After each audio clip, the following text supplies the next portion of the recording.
Sirius XM 104. This is the Jay Thomas Show. The interesting, the odd, and the bizarre people behind the, interesting. The odd and bizarre stories. Jay gets in it, stirs it up, and spits it out. He's a professional. It's all here on the Jay Thomas Show with Rodney Lee Conover, Julie, Madison, Kevin Meaney-Garrett, and Christina, and Ira the Weatherman. This is the Jay Thomas Show. You're up. Medical alert. Medical alert. Medical alert. Ira the Weatherman hospitalized, and great concern by all of us at Sirius XM, including the guards downstairs and people that he smokes with. Kevin Meaney is back in New York City. Kevin, were you even aware that Ira the Weatherman was hospitalized? Yes, I was, Jay, and I was there at his bedside this morning.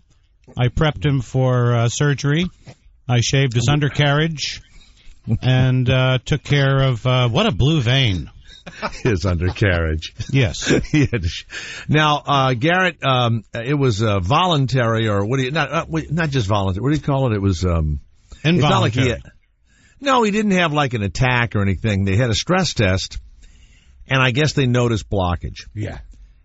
And so, and he does smoke, and that may be the main cause, but it's probably genetic and stuff. Garrett, can he speak to us? Because he had the surgery this morning. They put a stent in his heart. He could speak to me. He was definitely under the influence when I talked to him. Well, do you want to give him a call and see if he's able to speak to us? Well, Jay, maybe this isn't a good idea. It is, it's, from stress, and now going on the radio, that might even be more stressful. Yeah. I don't know that Ira I think you want to kill him. I don't know that Ira's under stress. I think he was stressed about the surgery. What's good about Ira is that he's only under stress at a moment in time. And I'll actually give you an example of stress that can be brought on by suggestion, let's say. Yesterday, I'm having a very pleasant meal with my wife and one of her girlfriends, and they begin discussing how, they think I should take some anti-anxiety pill or something like that. And I say, why? And they go, well, you're funny and all, but your humor comes from, like an angry place. I said, well, I'm really not angry. I'm fooling around or whatever. And they go, not really. You're not. You're terribly angry. And, I'm sure. Was this an intervention of some kind? We're just having like some, like little hors d'oeuvres, and I'm having a glass of wine. They're getting ready to drive off to. They weren't drinking then. No, there was no. I mean, I was literally just having a pleasant afternoon after work, and they were going to, head off for the night, to L.A. or something. So we had this discussion, and I said, I don't want to be defensive, but years ago, when my wife had cancer and I had a really high-paying but bad job, I went to this guy, and my heart was beating, and we did all the tests, and he said, you're under stress. You got a sick wife, you got little kids, you got a stressful job. Here's some Paxil. So I took it, and about 6 or 8 weeks later, I did feel differently, but I felt that when I went on the radio or when I was acting or doing stand-up or whatever, I mean it. I just felt I lost some edge, and I missed being angry when I woke up. I missed waking up and going, well, I'm going to get these fucks today. Like that. Yeah. I mean, I can't explain it. So I never took it again. Well, I'm on Paxil. But do you feel like a little bit of your edge is off? Something like that? No, not at all. I at one point I did because I was taking too much. So then I started taking less of it, under the doctor's orders. So I cut my prescription in half. I was kind of a zombie for a while. Oh. And then, and now I have it regulated, and I still have my edge. But doesn't it, after a while, you need more of it? I mean, no. The same amount? Mm-hmm. Well, so they were saying, whatever. And I'm pissed off like everybody else. I mean, I have mortgages, we talk about, work all the time, and, you and I are of an age as actors and comedic people that, we don't have the call we used to have and all that. Well, you're much older than I am, Jay. But I think those are general problems. I think that you can't take a pill and just stop the general problems of life. I think they are part and parcel of being a human being. And I say about Ira that he was very worried for about 3 or 4 days. And we didn't make fun of it. And I'm sure he's fine once they tell him he's fine. He's childlike in that one. I got home yesterday, and there were 5 messages on my cell phone from him. What did he say? Hey, Garrett, it's Ira. Give me a call. And then the last one's like, can you just call me? It's Ira, please. Poor darling. Did you call him, Garrett? I called him this morning. I have to tell you, I wasn't joking. I would have been at the hospital, and I would have loved it if you'd have gone out of your way and maybe not watched the replay of the Jets practice game over the weekend and gone to visit him. I'm not kidding you. I have a dog to walk. I know. It's so weird. What a. They're not going to let Garrett in. He's not family. Yeah. Unless he was married. Unless you married him, then you could go in there. I would have gone. They would have let me. You know how I would have gotten in? How? I would have worn a white coat, and I have to do this all the time. And I put it looks like something in my pocket, like a thermometer or something. And they think they recognize me from the hospital, and they let me right through. And they really recognize you from. They don't know where they recognize me 30 years ago. Yeah, but they don't recognize that exactly, but they know they've seen me before. The TV thing doesn't even enter their mind, and they just think I'm a doctor. I did it in L.A. A buddy of mine, we hadn't heard from him in a couple of weeks. We find out that he had his kidney removed because they had cancer. So we go late at night. He probably sold his kidney. No, I wish he had. He couldn't because of the tumor in it. But my buddy TK, who is a butcher and a golfer, he gets us 2 butcher jackets, and we get a couple of clipboards. He went into the grocery store, and he went in the back, showed him his ID, and got 2 butcher jackets. And we went into the hospital at 10:30 or 11 o'clock at night. They let us right through, right into the ICU. We nodded at the. Was this St. Joseph's Hospital in Burbank? No, that's where my kids were born. No, it was not. I won't Cedar say Sinai? the name of the hospital. I won't. No, I will not say the name of the hospital. Why not? Because you're making it up. Because I'm not making it up. This is another tall tale from Jay Thomas. How about if I call the guy that he was in the bed, and when he looked up and woke up from his anesthesia, we were at the foot of the bed, and we have pictures to prove it. All right, okay. in our lab jackets. I'll call him. He's an Irish guy, my buddy Paul, and so that's all you have to do. Dargan. He owns a famous pub. That's not an Irish name. It is. In fact, Dargan's is in Northern Ireland. That's a Jewish name, Dargan. And then he's got a Dargan's in Ventura, a Dargan's in Santa Barbara. He's got Dargan's. It's a small chain of restaurants and pubs and stuff. Now, so that's how you do it. And I'm sure, Kevin, if you wore a white smock with me, they would think you were a nurse. No, they would think I was an insane person. Garrett, we ought to put Kevin in a little hat, little nurse's hat, whatever. Okay. But I mean it. If I'd have been in New York, nothing could have kept me from the Columbia Hospital where Ira was, and I'm a little stunned that you and Christina, not so much you, Kevin, and even Shuley, I'm really a little shocked that you didn't go. This man would do anything for you, anything.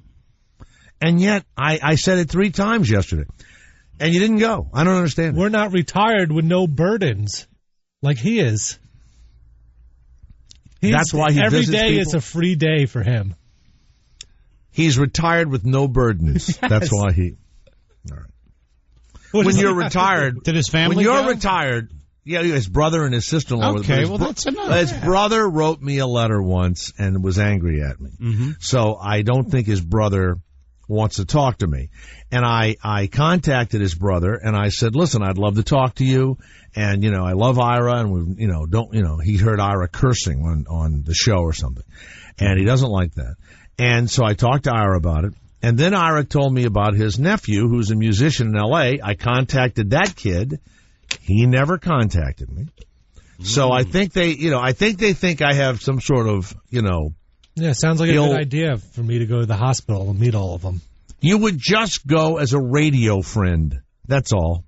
Anyway, it's too late now. So he's fine? Who knows? Yeah. Give him a call. Do you think maybe we can go after the show, Garrett?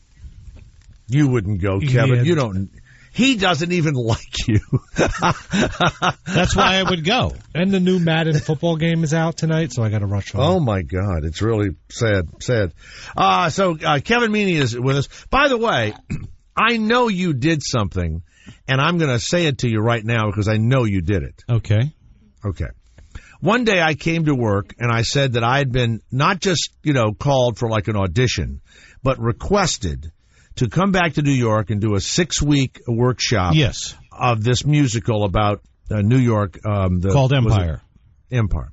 Mm-hmm. And so the director I got this, and I'll send you the email. The director, Matt Lenz, yes. And you said, oh, that's my friend, Matt Lenz. Right. And I said, gee, I wonder why he didn't ask you to do it. You're his friend.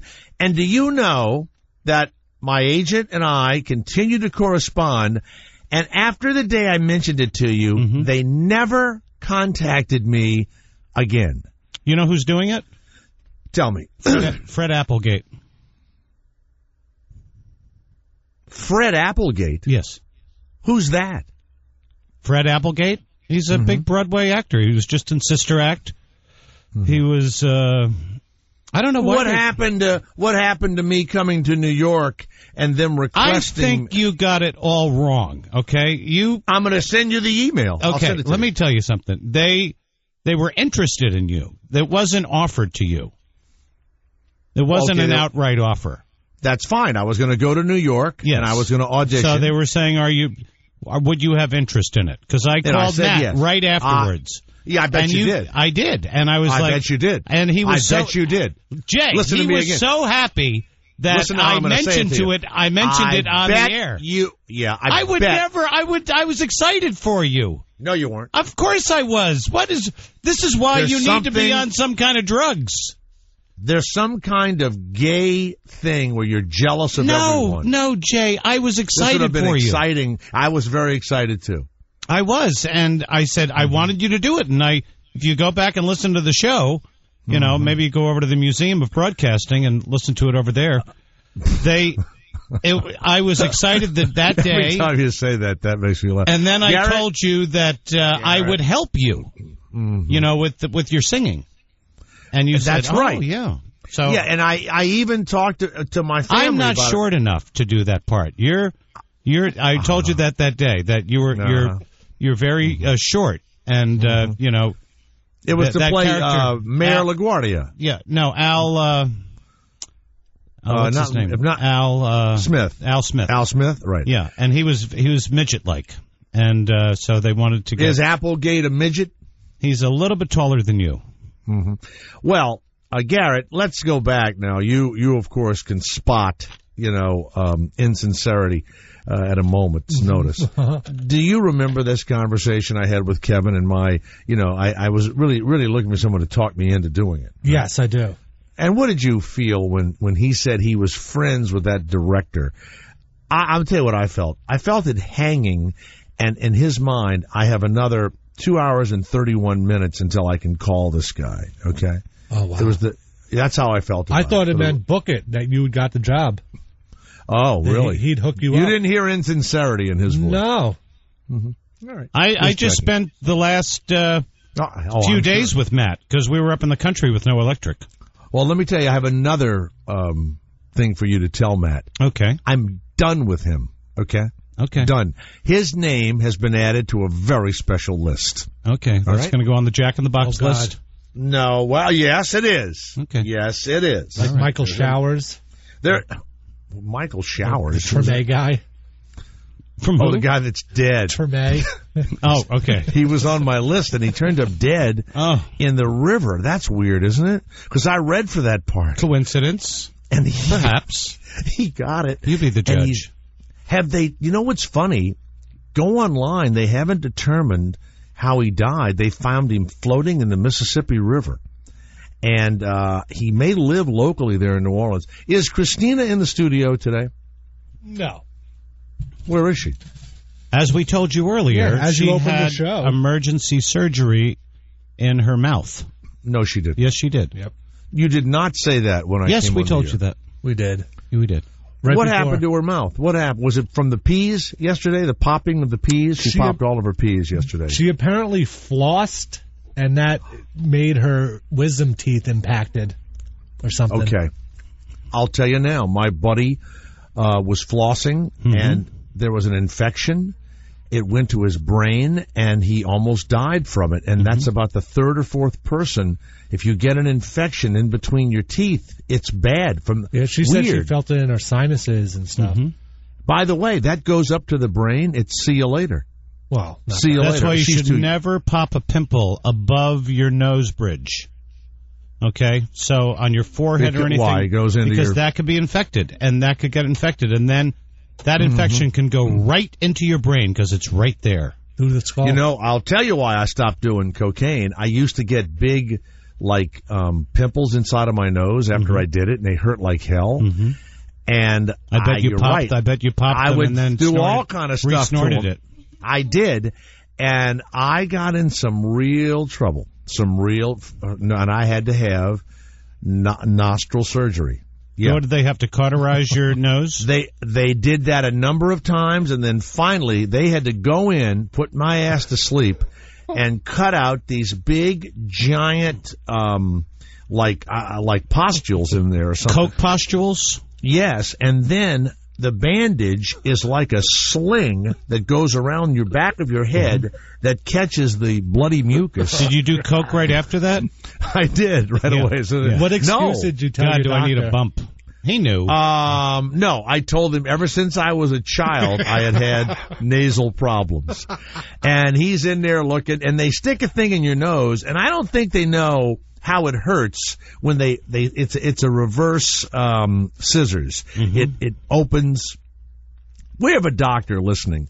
I need to know the name of the thing that nasal surgeons or nasal ear, nose, and throat doctors put into your nose to open your nostril. I'd love to know the name of that thing. Did they happen to cut the huge amount of hair in your nose?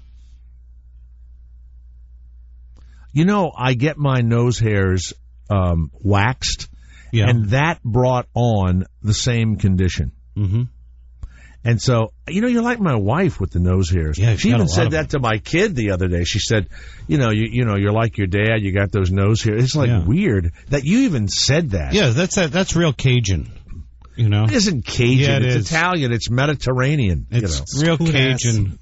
So try and get Ira on the phone. It's not going to stress him out. Let's go to George of Pennsylvania. Yes, George, it's Jay Thomas. And Ira the weatherman will be fine, but he had a stent put in his heart.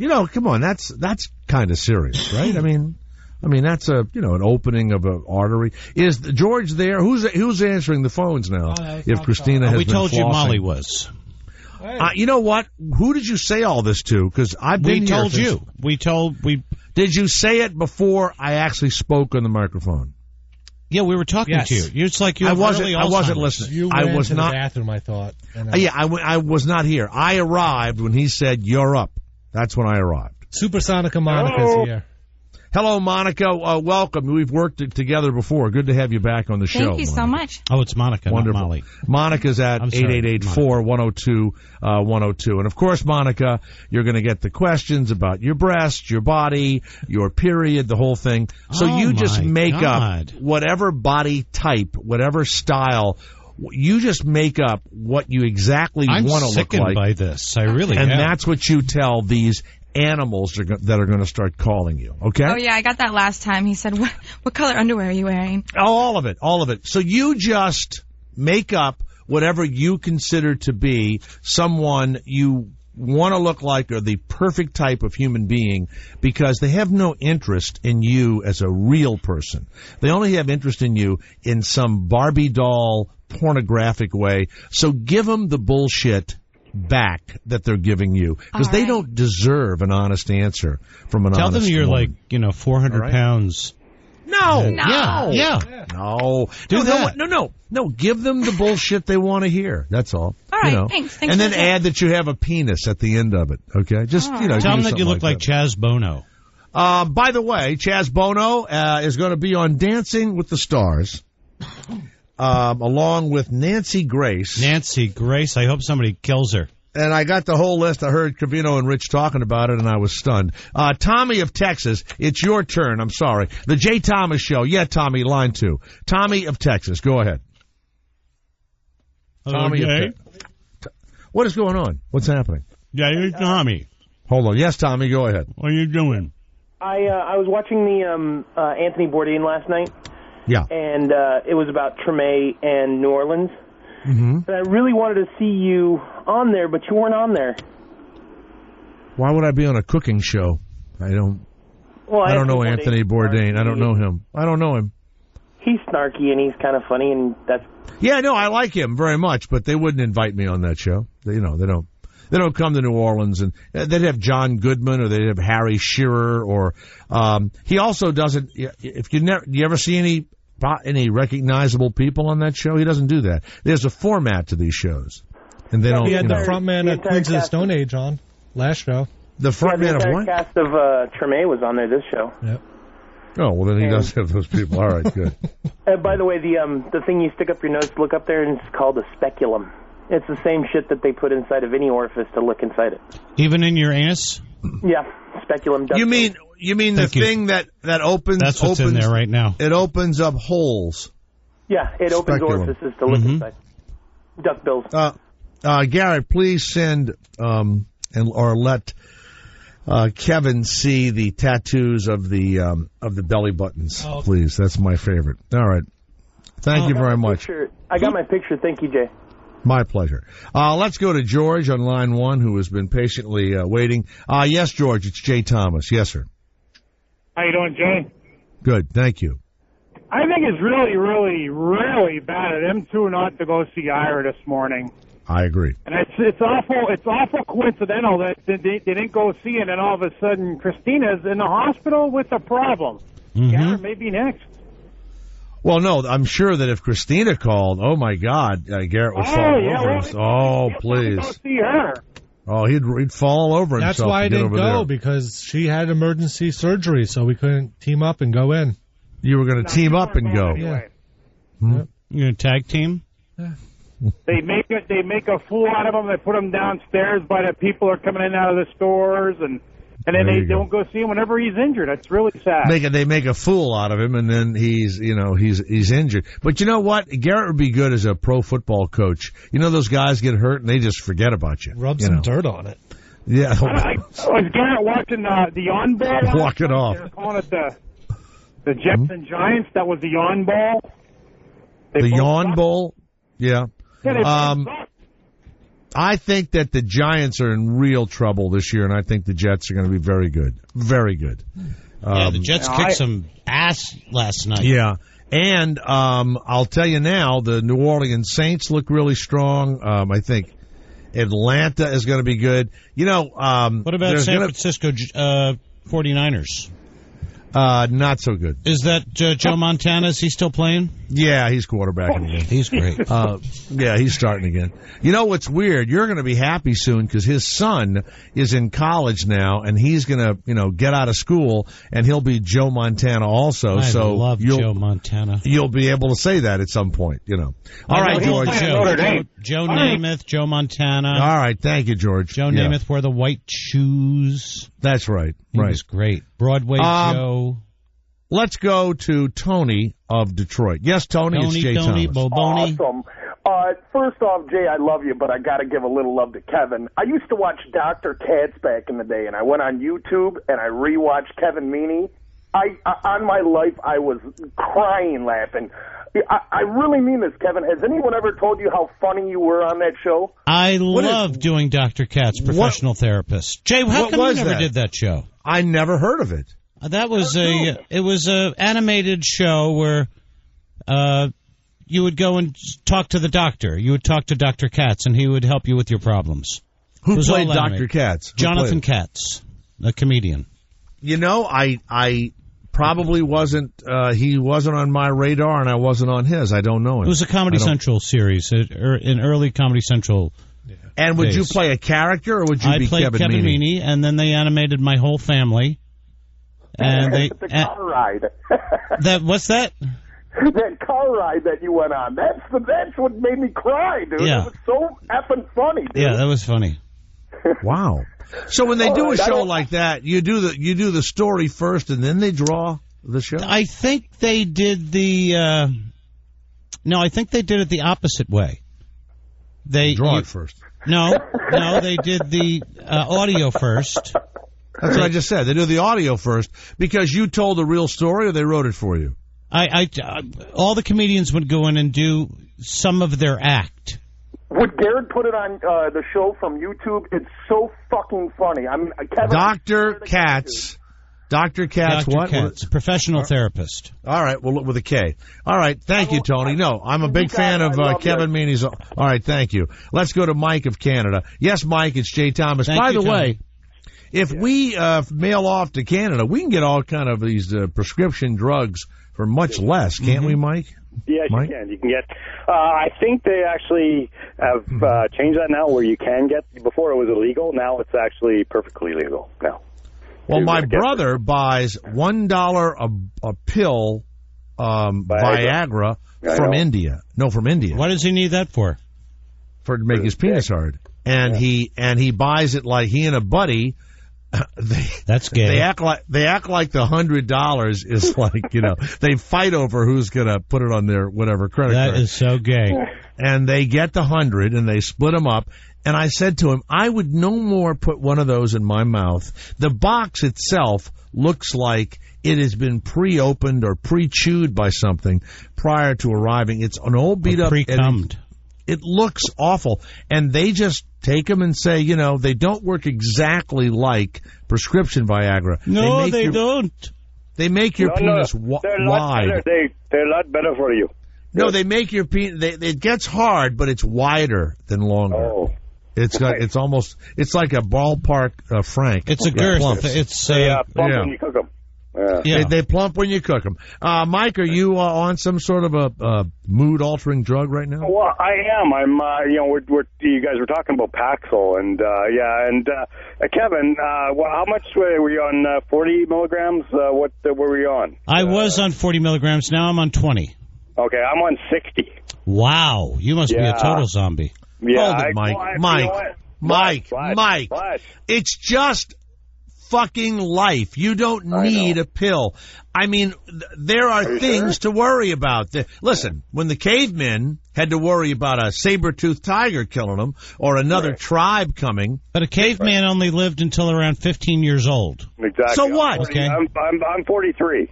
And what are you upset about? Why do you need 60 fucking milligrams of Paxil? Well, it makes me calm. It makes me a better person. It makes me a better listener, a better employee, a better husband. Does it stop you from weeping, crying?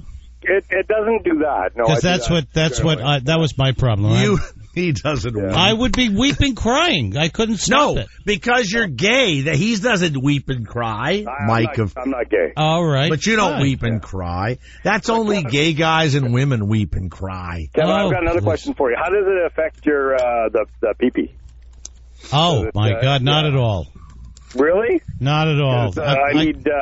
Does it make does it make your penis weep ever? It drips. It doesn't make it as a soldier that it should be. I am just as. Well, there's another pill for that too. So just go ahead and load up. Yeah, I don't need any pills for that. Yeah, so load it up. Load them up. I think you know what? Life gives you lemonade. Take Prozac. And put it in the lemonade. You like that? Life gives you lemons. You take 60 milligrams of Paxil. You don't even make lemonade, Can you send me that on an 8x10?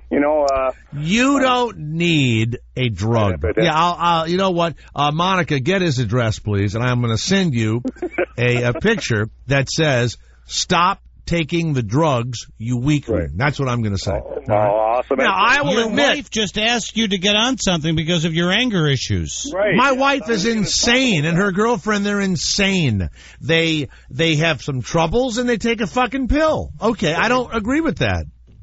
I don't agree with it. My wife's personality has been the same since the day I met her. She wasn't on pills then. I don't know what the deal is, Do you like her more than you did that before, or is she changed? She's exactly the same. No,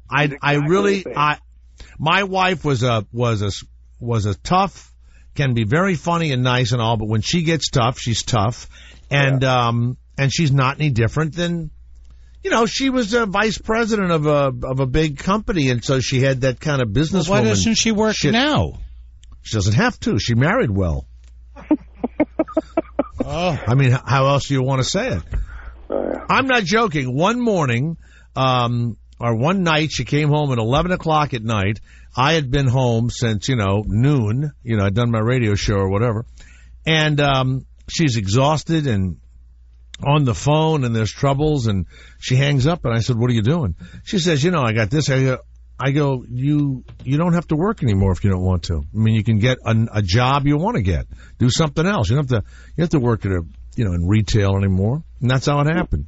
No, she went and got a degree and did all kind of other stuff, and she's an artist and has a jewelry company and all, but she didn't. You know what? When you work in retail, she had to work the day after Christmas. She had to work Christmas Eve. Then there was the day after New Year's. Nothing wrong with that. No, there isn't. There's nothing wrong with it. But I was not getting the affection that I needed on those post-holiday days. That's all. You wake up after Thanksgiving. You want to have somebody, hugging you, not getting dressed. Plus, banging around early in the morning was waking me up. She's getting dressed. You hear the coffee. You hear the shower. The shower's going. I go, quit your fucking job, okay? It's not like she was a cocktail waitress. That would have worked out. She's washing between her legs. Yeah, she's doing all that. All right, thank you, Mike. Thank you, sir. Wait a minute, Mike. Wait a minute. What caused you to take Paxil? Were you yelling at your wife and yelling at everybody at work? I'm on my third marriage, so I didn't think it was them anymore. You killed the previous two wives? No, the other two just kicked me out for being such an asshole. So, I just, I thought, I'm getting older and I'm not getting any calmer. I thought I'd get calmer as I get older. Yeah. And I just sort of, took that and took the edge right off. Right off. Man, you feel like a normal person all of a sudden, don't you? I feel... You're not normal. You're anesthetized. You're on a drug. When I first got on the drug... Right. So smoke pot every day. Why don't you do that? That'll make you nice. Every day. Why not? They'd be nice and calm. I don't know. My drug company won't pay me back for those. Medical marijuana. All you have to do in Canada. No, there's not. You're kidding. No, there's not. No, there's not medical marijuana in Canada. That's odd. Out of all the things. One of the best places to buy weed too in Vancouver. Yeah. All right. Yeah. What were you going to say, Kevin? What's your final? When I went in to see my doctor out in L.A. about maybe 12 years ago, I sat there on the table, and he came in, and I just started crying. And he goes, "Oh boy, that's because you're gay." It's not because I'm gay. It is. It's okay. No. I'm just trying to tell you. Then I got on the pills, and I was so happy. How long have you been on them? Oh, my God, 12, 13 years? That's bipolar. That's That's not bipolar. Yes, it is. This was after Big? And, yeah. Big was in 1980. Can you say that line? Can you say the line for me? They make the building into a robot? Or what so the robot turns into a bug? Oh, yeah. That was the best line in the whole movie. There you go. It was. It really was. The robot turns into a bug. Mm-hmm. A former friend of mine, I think his name was a friend. I'll tell you the name off the air, but he had been my roommate and stuff. And, I was becoming an actor and friends were becoming producers and stand up and all. And he somehow thought we were supposed to help him. And we were all trying it on our own. And we didn't help him enough or something, and he got angry at all of his friends. And I was really a close friend of his, and so we weren't friends anymore. How close were you? We were best friends. He was Gay? in Big. Anything? He was in Big. His girlfriend. Was he executive number one? He was one of those, like Nimrod. They didn't say executive. It said, like, Nimrod number one. Or no, I was executive number two. There was one, two, and three. There were three executives. He didn't say anything, but he was in it. He was just sitting there. Oh, I'll tell you his He didn't name. have a starring role like me. No, he didn't. He was in the boardroom with. Yeah, he was sitting there with them, and he had the same. Was he Asian? No, and he had the same part in the movie, the baseball movie where the woman. A League of Their Own. No, shoots. Shoots. He and hits ladders. the baseball, and it goes, and it hits the lights. Natural. Yeah, he was in the natural. They showed his face constantly because he's so strange looking. He looked like a person from that time, but he never spoke. And that used to drive him nuts. Here's the worst thing that happened, and now you'll hear it. Is he still acting? Every now and again, it's just like a face thing. He had booked a really big beer commercial, really big, Miller beer or something like that. And so he books it, and he's going to be one of the guys at the table eating, right? Mm-hmm. So I get a call to go in for Miller beer. And I said, hey, didn't you book a Miller beer spot? He goes, yeah, I did. I said, when are y'all shooting it? He goes, in 2 or 3 days. I said, wow, they called me to play one of the guys at the table. He says, well, that's cool. We'll be together. So I go in, I read for it, I get it, and they released him. Oh. So they replaced him with me, his fucking roommate. Now, I didn't know they were doing it. I had nothing to do with it, but I'm sure that sat in the back of his mind. Yeah. You are not going to believe the next story I'm going to tell you. You're not going to believe it. But and I swear on everything I hold holy. Mm-hmm. Years passes. He hates me and many other people, but he really hates my guts. Because and of the beer commercial. And we don't know exactly what it is, but it's not that. And his wife begins to hate me, right? So they both hate my guts. We go to a Christmas party, and I have my new wife with me, and they start all kinds of shit at a friend's house with me. And I said, I'm glad I don't know what I did to cause you guys to hate me, because I would kill myself. My friend said I will never invite them to my home again, and this was totally inappropriate. So now he's acting in L.A. I'm on Murphy Brown. He had been on Murphy Brown a couple of times. Well, I get my own show, Kevin, and there's a part of a garbage collector guy on it, and I wanted Joel Murray to do the part because I read with Joel, Bill's brother. All right. Joel wanted more money than they wanted to give him or whatever the deal was. I'm in Las Vegas on the weekend. I get a phone call from my friend who had thrown the party, who worked at Warner Brothers, and he said, do you know who they just hired to play your best friend and garbage collector guy? I went, and this guy, they'd hired him. Oh, boy. It was total, just pick an enemy. You had him fired, right? I did. Yeah. I called up the producer. I said, look, I can't explain it to you. I've never done anything like this in my life, but this is a big chance for me. I'm starring in this show with Susan Day at first. And I said, I can't be going to work and worrying about this personal bullshit. And I said, if you have to take money from my salary, hire Joel Murray. He's the one. And they did it. Well. Did they take money from your salary? No, but they didn't want to pay Joel the money. I called him on the phone. I called my ex-friend on the phone. Yeah. And I told him what I did. And I said, the fact that you went in there, you knew I was starring in the show, you knew you hated my fucking guts, and what, you were going to just show up first day of rehearsal? I said, that is bullshit. And I'm sorry that I did this, and this is terrible. I mean, I'm sorry that I had to do it. Well, he seems like he books a lot of shows. This bad-faced guy. He has a strange look until they like the look, Sounds like he was Paxil back then. No, I love all this shit because it makes you feel alive. Yeah. I feel the most alive when I don't feel well. Like you wake up and, oh, fuck, the money, the kids, the finances, the stock market.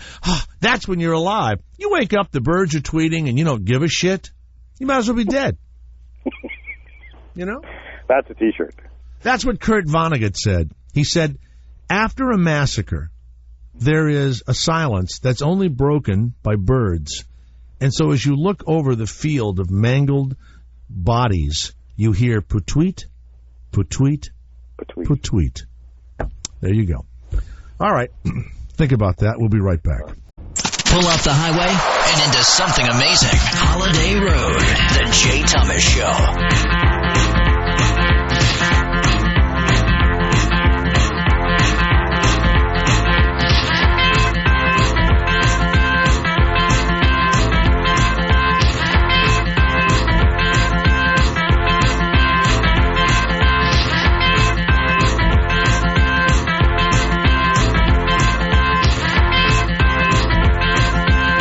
holiday road time? All right. Yeah, wow. You really took a while. I was.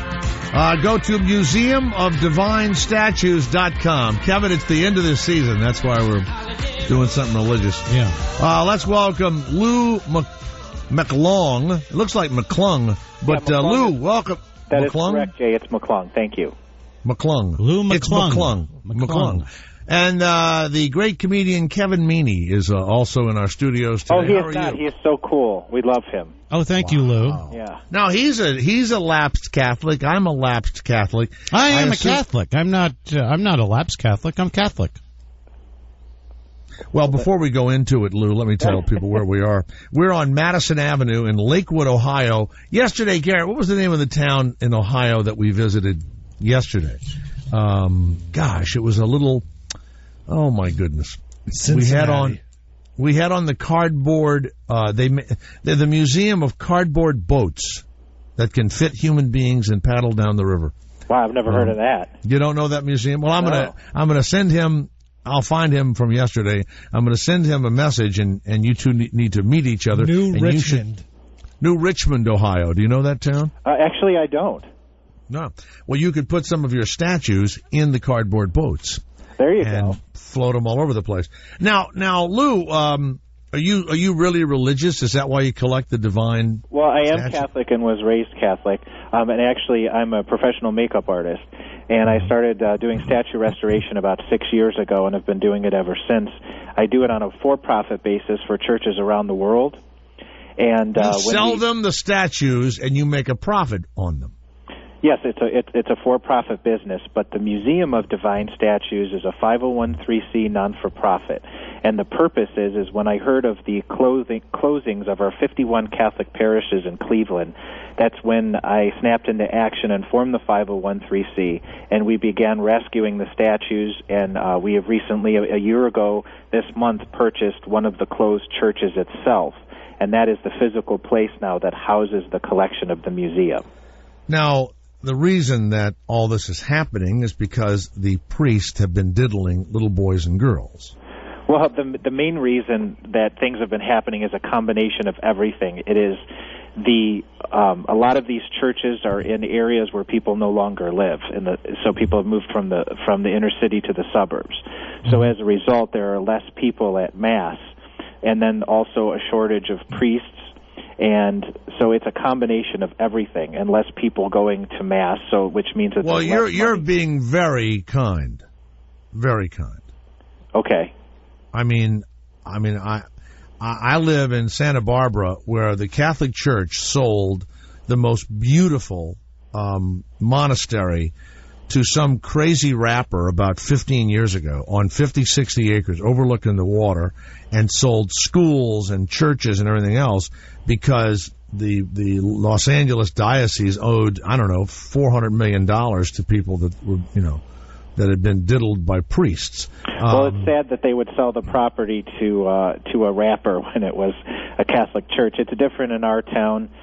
There was great care in the selling of the property and what it went for, so we were fortunate enough to get a really nice space for the museum. Are the statues just cement statues? No, the statues are different media.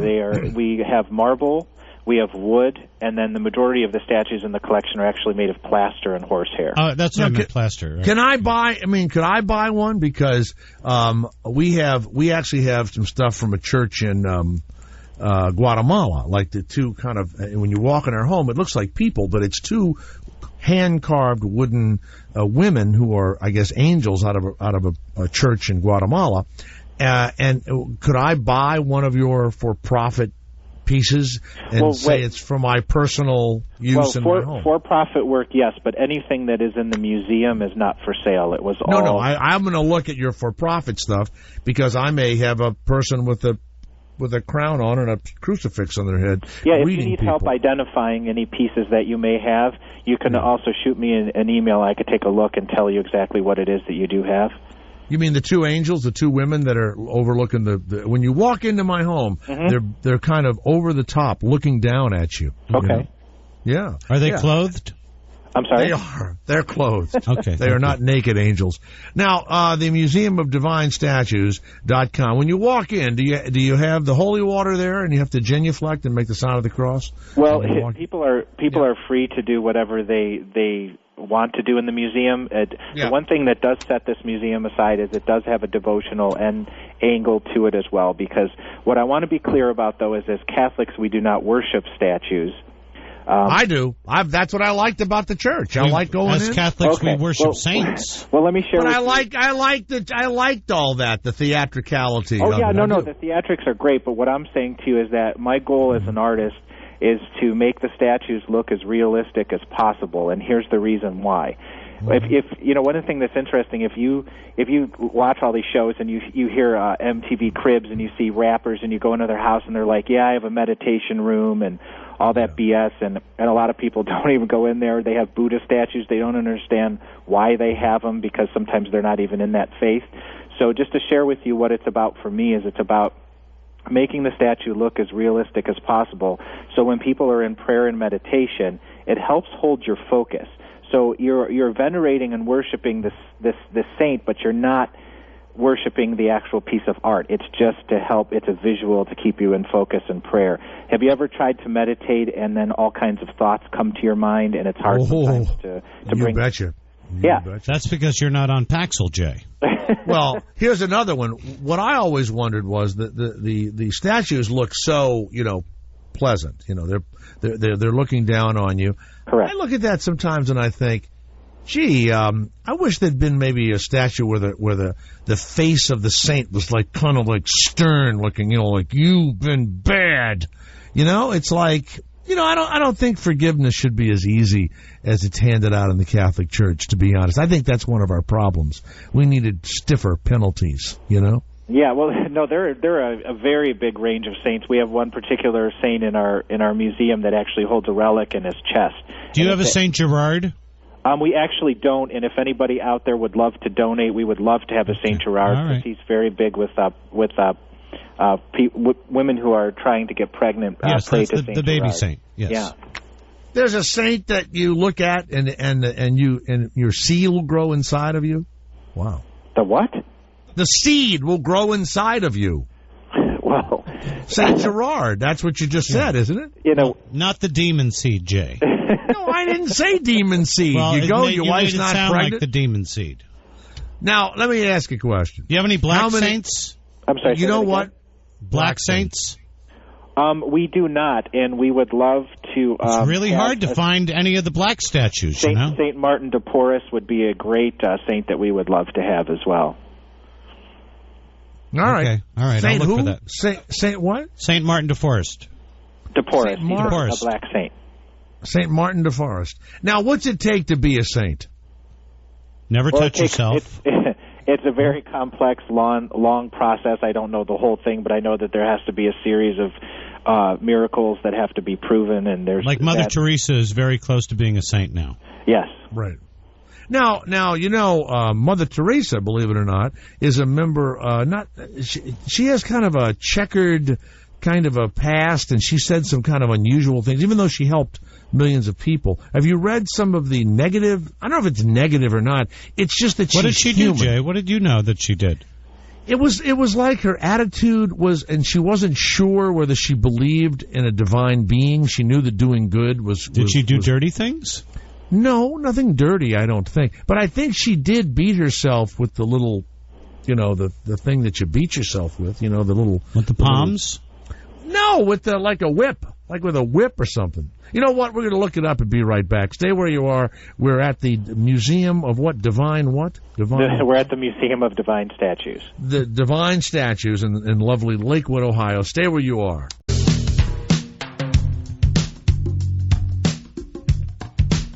Lou McClung from the Museum of Divine Statues.com. What would be could I get a pretty good statue for $500? Well, not from the museum. No, not from the museum. No. From you. No, they're much more expensive than that.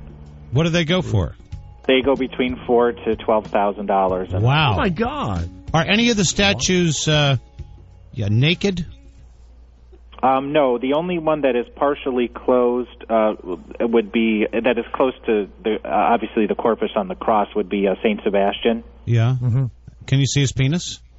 No. No, okay. Now, what about who's the guy that drove St. Patrick? He wasn't a real person, right? So he drove all the snakes or something out of Ireland. What do you do about these saints that have been, they're no longer, like what? And what St. Christopher also. No longer. What? Yeah, because he was caught DUI well, I believe a couple of times. I believe that St. Christopher was also no longer a saint. I'm a bit confused on how all that went down. Well, St. Christopher actually was caught drunk driving. That's why he's not a saint anymore. Yeah. You just stole my joke. I just said that. And you didn't say that. I said he got caught for a couple of DUIs. You did not. Garrett, did I not just say that? He did. I think he did? Okay. Thank you very much. And we know that Lou is a Catholic and wouldn't lie. Lou, thank you. We want everyone to go to the Museum of Divine Statues. Jay. Okay. By the way, go ahead. Yeah. Lakewood, Ohio. If you see any of our fans, you watch them. They may want to tip the statues over and deface them. So you be careful. Lou, right, are there any gay saints? We have pretty tight security, so we're not going to let that happen. Lou, are there any...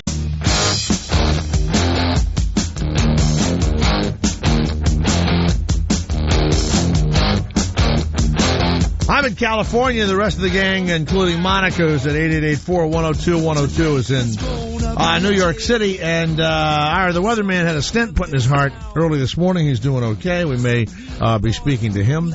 And, of course, Kevin Meaney continues with, could you ever do a show without saying gay stuff? You know, I mean, that guy didn't want to talk about that. Well, why? And you can't be a saint and be gay. Not yet, anyway.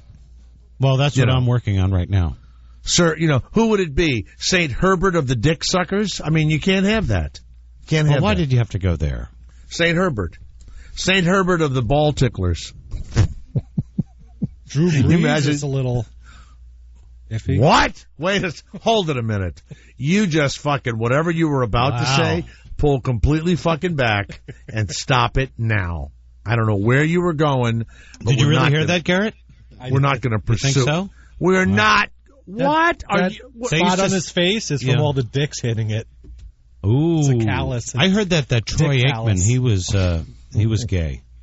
I always How heard about that Sanchez? Too, but I think he has a wife. By the way, I have a picture that I tore out of.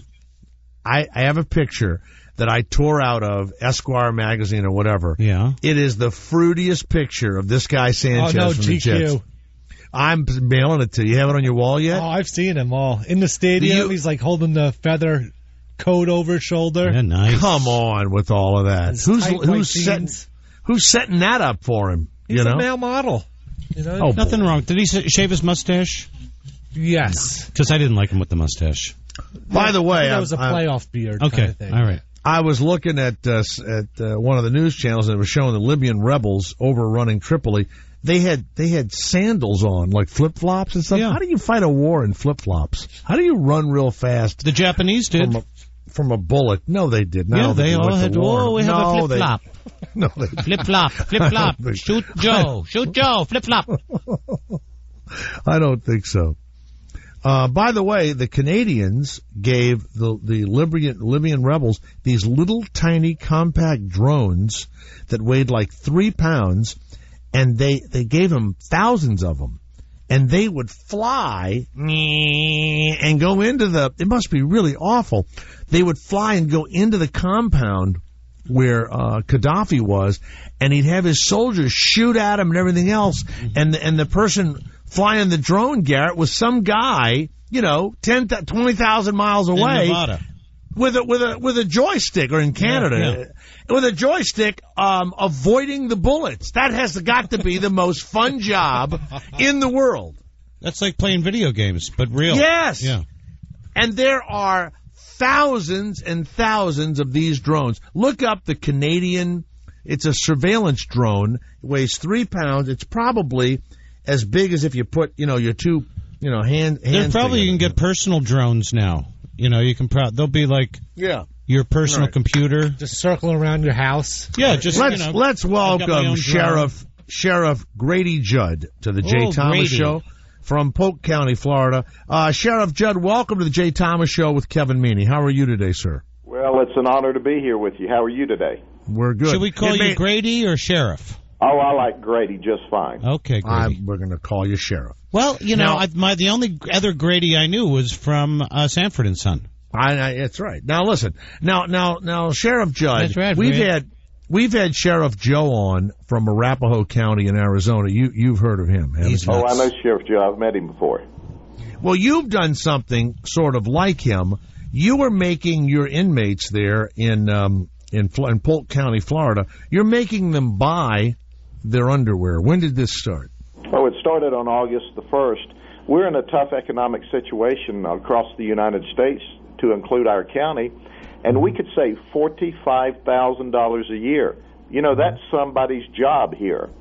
So my thought was, you know, these inmates are in the county jail, and they're in there costing the taxpayers money, so why should we buy them underwear?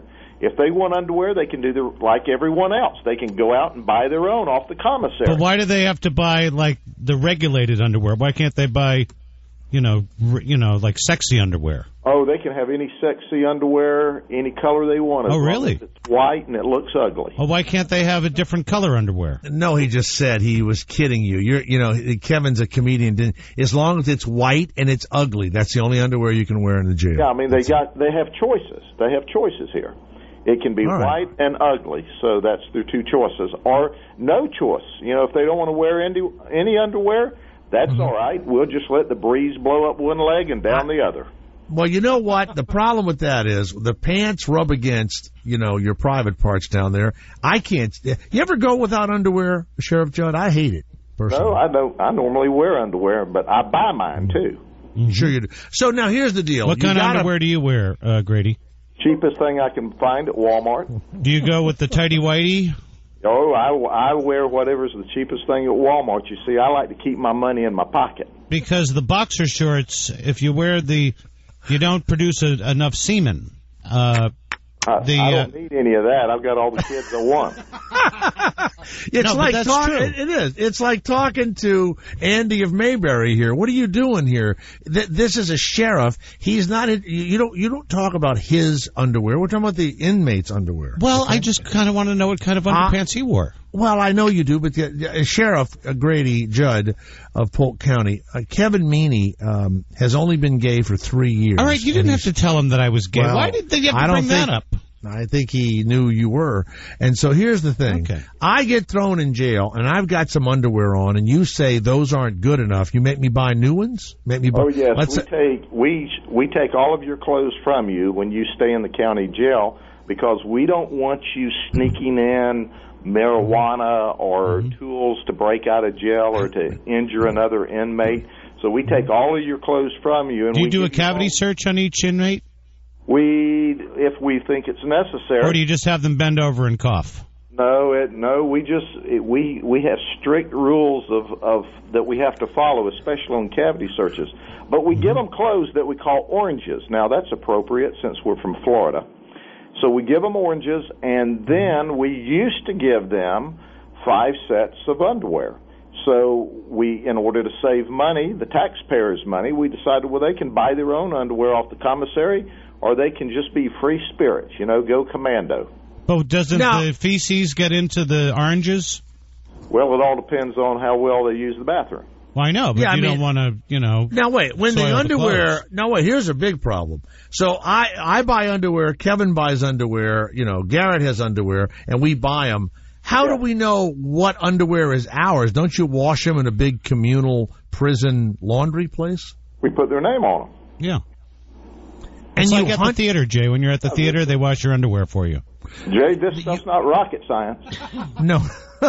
Let's go to Chris. Chris, do you live in Polk County where Grady Judd is your sheriff? Chris? I sure do, sir, and I am proud of him. Wow. Grady, have you ever been in that jail in Polk County? No, sir. I've only been in jail once, and it was only for about 6 hours. But I did 8 hours. Yeah. All right. I've never been in jail there. Now, what is so great about Grady Judd besides making the inmates buy their own underwear? Grady Judd, I believe, years ago, there was a person who got shot who was doing something wrong, and they got shot a bunch of times. And he was asked why did they shoot him so much? And he said, well, I believe it's because they ran out of bullets. Grady, did you say that after a guy got shot? Yeah, what happened, this man shot and killed one of my and the canine handler, shot one of my deputies, and then shot at 2 Lakeland police officers. Well, we surrounded the large area, and about 24 hours later, we sent a SWAT team in. And, of course, he had 24 hours to give up, and certainly when the SWAT team approached him, he could have given up, but he chose to make one last bad decision, and that was to point our deceased deputy's handgun, which he stole from him after he killed him, at a SWAT team.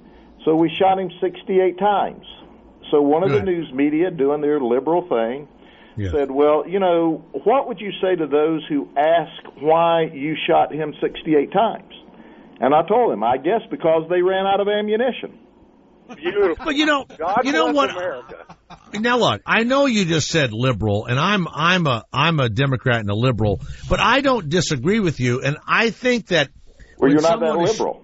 But I am, because the newspaper or the TV stations or whatever, they just like the sensationalism of it. I don't think it has anything to do with being liberal. That's what's so weird. They just want to, it's to make money for the channel of the newspaper to report, I know the ACLU has said, this guy James Hardiman said, your proposals, and I'm quoting from him, are antiquated ideas of the kind that are found in a Charles Dickens novel. That's what he's saying about you making the inmates buy their own underwear, right?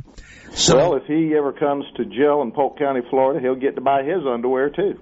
Right. Now, why would they want to sue you for that? Why wouldn't they just let you do it? Oh, no one sued me. Oh, they didn't. He just made this statement. Oh, he just made that statement. A lot of people, talk. But that's why I've got good attorneys. And we just do what's right in this county. I mean, our crime rate's at a 39-year low. So now you went to Australia once to find a criminal. Did you sneak in there, or did you tell him you were coming? Oh, no, we called him up. Australia helped us. In fact, that guy's locked up in Australia now pending extradition to Polk County, Florida. Now, that's like a movie or a TV show. You went from Polk County, Florida, all the way to Australia, and did they allow you to drive on the wrong side of the road and try and find this guy? We haven't gone to pick him up yet. The Australian police were wonderful. Western Australia police helped us. They served a search warrant at his house. They served an arrest warrant based upon our case here. They have him locked up in Australia. He's fighting extradition, so it may take 3 to 6 months. But he is locked up in Australia, and as soon as they go through the extradition process, I'll send my deputies down there, and we'll bring him back to Polk. And will the taxpayers pay for that trip down there? Yes, they'll pay for it, but this fella that was in $1 million house, so I imagine we'll be able to get our money back out of him. Okay, good. What kind of underwear is he wearing? Well, it won't be any when he comes to Polk County unless he buys them. Now, can we send, if I wanted to donate some underwear to the jail, would I be able to do that? No. No? Really? But you could donate some female underwear. We allow the females to have underwear. No, I don't want to. I want to. Could I come visit a prisoner, and could I bring underwear for them to wear? No.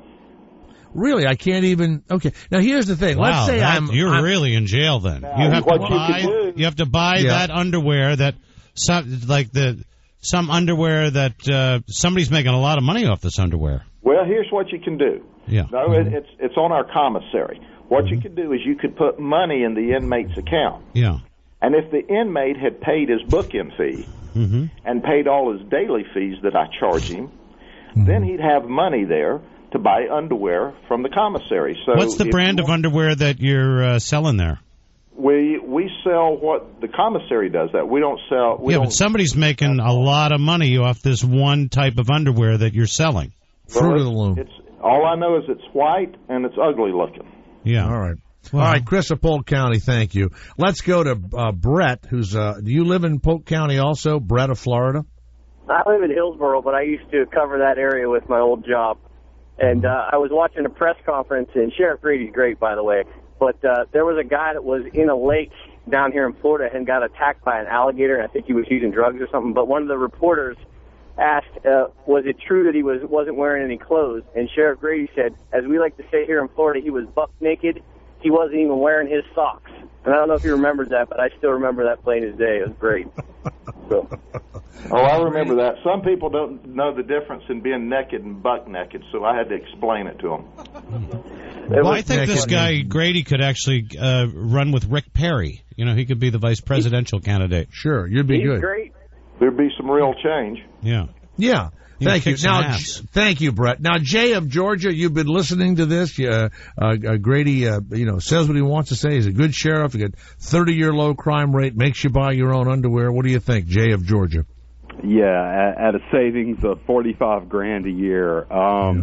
Yeah. Well, I've been in county jail before, and your family usually could bring you a 3-pack of tidy whities. They had to be white, or boxer shorts, white, and they were packaged. There's no chance of getting drugs or escape materials or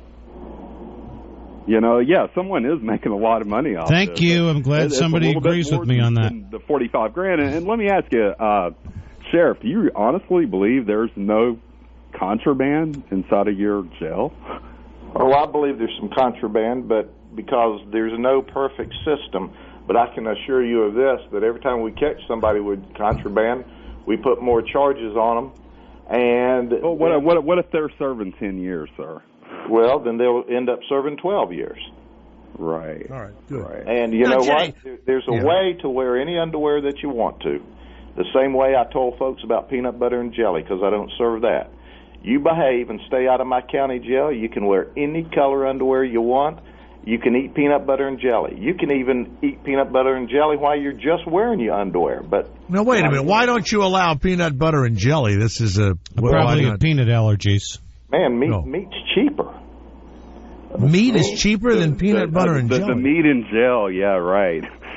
It is. That's delicious. You mean bologna. Bologna is cheaper and hot dogs are cheaper. Well, I can't always recognize what they're eating, but it's USDA. Thanks, you know what? Thank you, Jay. You know what, Grady, and I know this from Sheriff Joe also, and I'm from New Orleans, Louisiana, and I'm down there all the time. Tough place with criminals and all that. The thing is that when you're arrested, you're not guilty yet.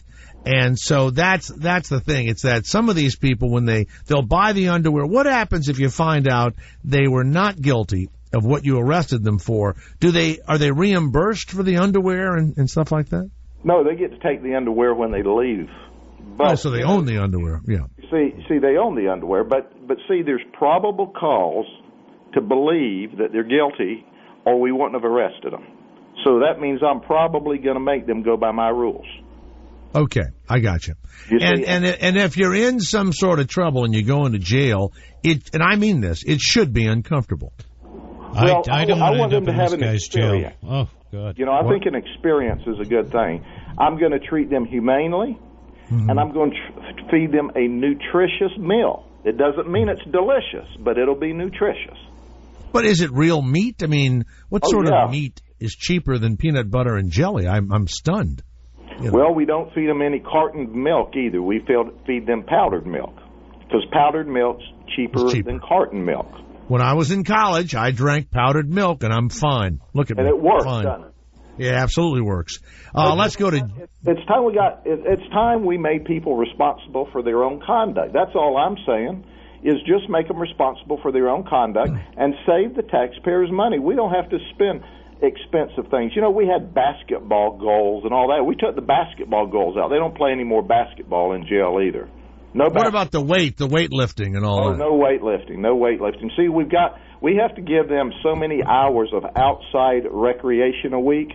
So they've got a choice. They can do push-ups or set-ups or jumping jacks or run in a very small circle in the exercise area. But this basketball business, people rode by, hard-working men and women rode by who were paying for that county jail and watched people playing basketball inside the jail. I just couldn't stand any of that, so we took the basketball goals away. What about TV? Well, they have television, but I control what they watch. So what are the programs that you let them watch? They get to watch stuff like how to be a responsible parent, how to pay your child support. Mm-hmm. They get to see things on how to behave in society. Mm-hmm. Wow. And if they're really good and keep their cell clean, then we give them some free hours at night to watch television, but they can't watch anything violent, anything pornographic, or any news. They don't need to see any outside news. What about Glee? Can they watch Glee? I don't know what Glee is. It's the #1 show in America right now, Sheriff. It's a dance. It's a show about a bunch of gay kids at a high school. It's pornographic. It's not totally pornographic. It is totally just being gay doesn't mean it's pornographic. Grady Judd is the sheriff in Polk County. Now here's the other one. What about rehabilitation, where a person has had a terrible life, they get into your jail, and their life continues to be terrible, opposed to you become more of a father figure for them. They play a little basketball, they learn something, they take some classes, they leave a jail, and they go, you know what, I was treated differently than I've ever been treated in my life, and I'm feeling rehabilitated. What about that in the prison? Well, we offer GED classes, and we certainly want them to be able to leave the jail with their high school education. It improves the opportunity for them to get a job. Okay. We also have life skill classes where people volunteer to come in and teach them how to care for themselves. Believe it or not, you have to teach them basic hygiene and how to groom themselves and how to prepare. We also have a program that's run by some folks in our community where once would they get a bikini wax? They don't get any bikini wax. Okay. No waxing. No waxing, because that would get. I would think you'd want to shave, especially prisoners, because hair is a real problem even in our lives. But if you've got men and women, hairy men and women, it must clog up the toilets and the sinks all the time. I'd shave them completely. Well, by law they're allowed to have hair, and we give them a razor. If they want to cut their hair, that's up to them. They can make personal choices in jail.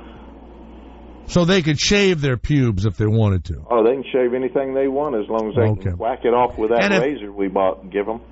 And of course, if you want to go to high school, if you want to learn some life skills, it's just not, you're not going to be watching a color TV in an air-conditioned room and have weights and everything else. Your ass is in jail. Right? That's right. That's exactly right. You said it very well. And the television that they watch, the taxpayers don't pay for it. It's paid for out of inmate welfare fund.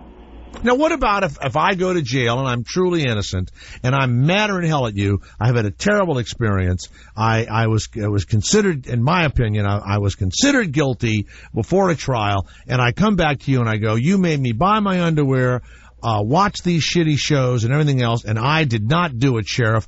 I demand an apology. I'm not guilty. I did not do what I was accused of. I feel like you violated my sensibilities while I was in your prison. Oh, I'd tell them I'm sorry they weren't guilty. Okay, that's it. All right. What happens when if you find two guys having gay sex? What happens then? Oh, that's against the law. It's against the law to have any sex in a jail facility. We would bring the appropriate charges against them. There's all kinds of federal regulations and state regulations against that. It's against the law. There's no messing around in the jail, at least when we catch them. Now, what about conjugal visits? Does Florida have that law? Oh, no. There's no conjugal visit. They get to look at each other over a TV monitor. You see, now, under our new jail, our old jail, you still get to look at your friend or relative through a glass. But under the new jail, you don't even get to go into the facility anymore. You sit in front of a computer terminal on one side, and the inmate sits in front of a computer terminal on the other side, and the best they can do is make goo-goo eyes at each other. Wow. Well, that's a real odd jail. In Nazi Germany? No, but I just have this philosophy. Okay. You behind. Now, why did you say that, Kevin? That's because he's so mean to everybody. Oh, I'm very nice to everybody. They're in jail. I was down in the jail today. Yeah. And one of the fellows said, "I don't like my food." You know what I said to him? get out of jail and eat anything you want then. Yeah. All right. Okay. But they're all saying they're innocent too. Right? Oh, they all say they're innocent. Yeah. Right. But see, that jail, a lot of people bond out of jail. The people that end up in jail are the ones that are so incorrigible that they couldn't make bond, wouldn't make bond, or the judge wouldn't let them out. But we treat them very humanely. It's just that they're going to behave. And we reinforce, hey, behave and stay out of jail. We don't want you to come back. Guess what? Now, what about the religious thing? The Muslims have to pray 5 times a day, eat special foods. A Jewish guy comes in, he has to have special foods. A Catholic Irish guy has to have potatoes. Yeah. Do you subscribe to that stuff, to the religious beliefs? All that. We subscribe. We certainly allow people to worship God, whether that's Muslim, Christian, or Jews, and that's the main 3. Right. But we feed special diets for those who are sick. We also have if you will, an infirmary for those that we have to medicate that are sick, and we deal with. When you take a temperature of an inmate, how do you do it? I don't take a temperature of an inmate. With the infirmary, do they do it anally or under the arm or in the mouth? I don't have any idea. Well, it should be done anally because you get the most accurate reading. He's not a doctor. Well, look, Grady Judd, sheriff, I agree with you. Your ass goes to jail, and you ought to know you're in jail, so you don't want to. Anybody ever come to you and say, nicer. I'm never going back to jail because it was rough in there, and I straightened my life out because your jail was so rough. Well, do you know, when I came in to be sheriff 7 years ago, we were pushing almost 3,000 people a day in jail. We have about 2,200 a day in jail now. So we're down the population's down about 700 or 800 since I've been sheriff. So maybe we're teaching them to behave. Okay. All right. And you know what, Jay, if you get a chance, bring Kevin down here and we'll visit the jail and let him see it firsthand. Kevin, would you ever go to Polk County? Well, maybe I would do a show there. You think I could do a show there for the inmates? He's a stand-up comedian. Yeah. No, we don't allow him to have any entertainment like that. What about if Johnny Cash was still alive? Would you let him perform? Well, it depends on whether we had him booked for DUI at the time or not. I don't know. So, you know what? What he's really saying is you're in jail. Now, if you ran a prison, yours is a jail where people come to. Let's say you had people in there that were doing life sentences or armed robbery or, scams and all that, and they were doing, 10 years to life, and would you have the same rules? No, you'd have to modify the rules some for state prisons, but it wouldn't be much more fun. Okay.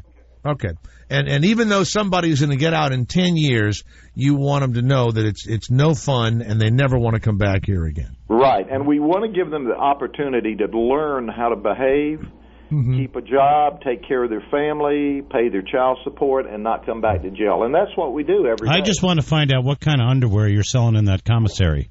We're selling cheap underwear. You're not telling me the brand. Well, we'll find out. I want to know the brand. Somebody's making a lot of money off this. By the way, Sheriff Grady Judd is with us down in Polk County, Florida. He has made the inmates buy their underwear, and we've talked about a lot of other stuff. There's going to be a big investigation about this. That's what I'm going to do. If it was possible, would you go back to, like, if a guy said you can either do 2 years in jail or you can have you can be whipped? How would you feel about laws that would come back where a person could be whipped with a cat and nine tails? I'm not joking. And because this has actually been tried a couple of times. How would you feel about physical punishment being brought back into the prison system? Yeah, as far as I know, I can think back through the day, and I don't know when we've ever allowed physical punishment in lieu of jail or prison. Right, yeah. And quite frankly, I think that's a little barbaric. Your mom and daddy should have been spanking you at home when you were young. And if they were, then you probably wouldn't be in jail today. Mm-hmm. So, I don't think I... Did your daddy spank you? Did my daddy spank me? All I've got to say is color of rice white. Right. Mm-hmm. So you believe in spanking. Well, listen, I don't know if you have to spank a kid, but you certainly have to have boundaries at your home. Like you have to punch him in the face. No, but I mean, I don't believe in spanking because it causes more trouble than it helps. But boundaries work. Absolutely, boundaries work. Well, you don't start with spanking. You start with timeout and boundaries and discipline. But there's a time in a child's life where a good butt warming works miracles. For girls and boys. For girls and boys. Now, and if you raise them right and you teach them right from wrong, that's not who we've got in the county jail. The people we've got in the county jail, Daddy was usually non-existent. Mama may or may not have been non-existent. You know, they were raised by the streets, or their parents didn't hold them accountable as children. And quite frankly, all we want is for them to behave. And believe it or not, I have people walk up to me on the street many times a year and says, I was in your jail, and I thank you. I don't want to go back to the jail. I'm going to behave, and I'm staying out of trouble, and I'll even help them get jobs when they get out of jail because I want them to go to work and be productive. So it is not a dungeon we're running here. It's an environment to teach people how to behave. See, I don't disagree with him, Kevin. I don't. How many inmates do you have there? About 2,200 now. I had about 3,000 when I first started out, but we don't have near as many in jail. All right. Now, do you believe in capital punishment? Oh, absolutely. You do. Yeah, you think it'll help the people not commit crimes? I always think that if you know you're going to get killed anyway, you might murder somebody because you know you're going to get the death penalty if they talk. I'm not sure that it is a preventive measure for future conduct, but I'm absolutely sure one thing: when they carry out capital punishment, that rascal won't commit any more crimes. Do they have capital punishment in Florida? Absolutely. Yeah. Do you ever go to the killings? No. Well, my parents used to know a guy that used to go up to Sing Sing to watch people get electrocuted. Well, wait a minute. In the state of Texas, the problem there is that the DNA has allowed some, big percentage, 25% of people have been pulled out of jail because they had been wrongly convicted, and DNA had proven that. So that's the problem with capital punishment when you read about somebody, or somebody's been incarcerated and they found out that they really didn't do it. I mean, do you believe in that, in the DNA and stuff like that? Do you like that? I absolutely believe in DNA. It is the best police tool that we've ever had. Okay. And it certainly eliminates the possibility for mistakes. But I can also tell you from looking at the capital cases that I've seen, there have been courts that overruled concerning the nature of the punishment, the capital punishment. But from a lifetime, and I've literally worked my entire life in this criminal justice system, those that are convicted in this state for capital crimes, our record's pretty good. For not finding out that they didn't do it later on. Right? Sometimes the level of the punishment the courts don't feel is appropriate. And quite frankly, our courts aren't perfect, but it's the best system in the world, and I approve of them. I think they do a great job. All right. Well, Sheriff Grady Judd, we started with underwear, and we've ended with, me calling for public beatings, and you talking about capital punishment. Thank you, Grady Judd, Sheriff in Polk County. Thank you, Grady. Yeah, you're sure welcome. And watch out for Kevin. He's hung up on his underwear for some reason. I'm going to find out what kind of underwear they have down there. We'll find out. Maybe I could sell them on my website. I could sell, your underwear. Polk County underwear. Polk County underwear. I'll have my public information officers send that to you. Okay, thank you. All right. And thank maybe you. If I can find a copy, I'll autograph them and send them to you. I would love a pair of yours. He might wear them on his head. That's the problem, Sheriff. Y'all crazy. You know that? Yeah, we're nutty. All right. Sheriff Judd, thank you so very much from Polk County, Florida. You're a man's man. There you go. Now, Kevin, what do you want? People to go to jail and they have like lounge chairs and a swimming pool and all that stuff? No, you're in jail. My problem is I can't send my friend a package of underwear. I can't go into the commissary and buy Calvin Klein underwear opposed to Fruit of the Loom. Why is it just one brand? They're guy. afraid that you're going to have but a one razor. salesman is making a lot of money. It went to the lowest bidder. You know? It's a county. You could put a razor blade into the side of underwear. He didn't even really talk about cavity searches that much, you know? You could slip it into the prison. The guy unwraps the thing, and he's got a razor blade. You can't have somebody, giving you stuff in there. But the no basketball, and I'd be in class in 5 minutes. Anything to get out of a jail cell. Yeah. And I wonder how many guys do that. What's sad is some of these inmates are so dumb and such lost causes that it's like this is just more, shit in their lives. That's the sad part. But look, not everybody ought to be alive. They should be able to watch Glee. Not everybody ought to be alive and walking around. Some folks just, Well, he seems like he really enjoys torturing people. No, I think he thinks if you've gotten caught doing something and you go to jail, you now my you're in rules, jail. baby. Welcome to my jail. And he spanks. He's a spanker. Yep. He's a spanker. Now, you know that overseas there was a huge scandal about the newspapers that are owned by Rupert Murdoch. Oh, and they yeah. also own Fox News. Oh, yes. There was a huge story about Bill O'Reilly and his wife. I just read about that, yeah. And we will talk about it next. My name is Ashley. I was using Cascade Act. It was a commercial. Yeah. I'll run that first. I want you to hear something. An investigation is ongoing in New Mexico right now.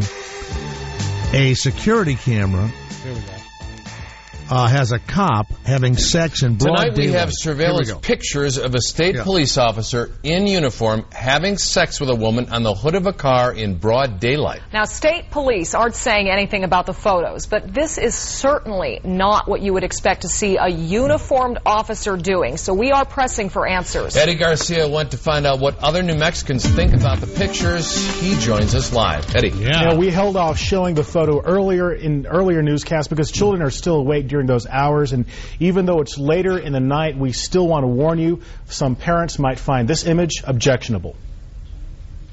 2 weeks ago, KOB Eyewitness News 4 told you about an officer caught on camera having sex while in full uniform, an act shown here on security camera at the Santa Fe Canyon Ranch. We've blurred out the woman's image, but you can see it's during the daylight hours and the officer is still wearing his utility belt. Today, the sheriff's office released the pictures to us after we filed a public records request. They also gave them to state police over a week ago. This evening, people are reacting to the pictures. It's an inappropriate use of time. Appropriate use of our tax money, if I had to say. I mean, we pay these guys. But with that kind of judgment, you don't want him carrying a weapon. Albert Loma says if charged and found guilty, the officer should be fired. Yeah, I think it's an embarrassment to the State Patrol. They should be ashamed.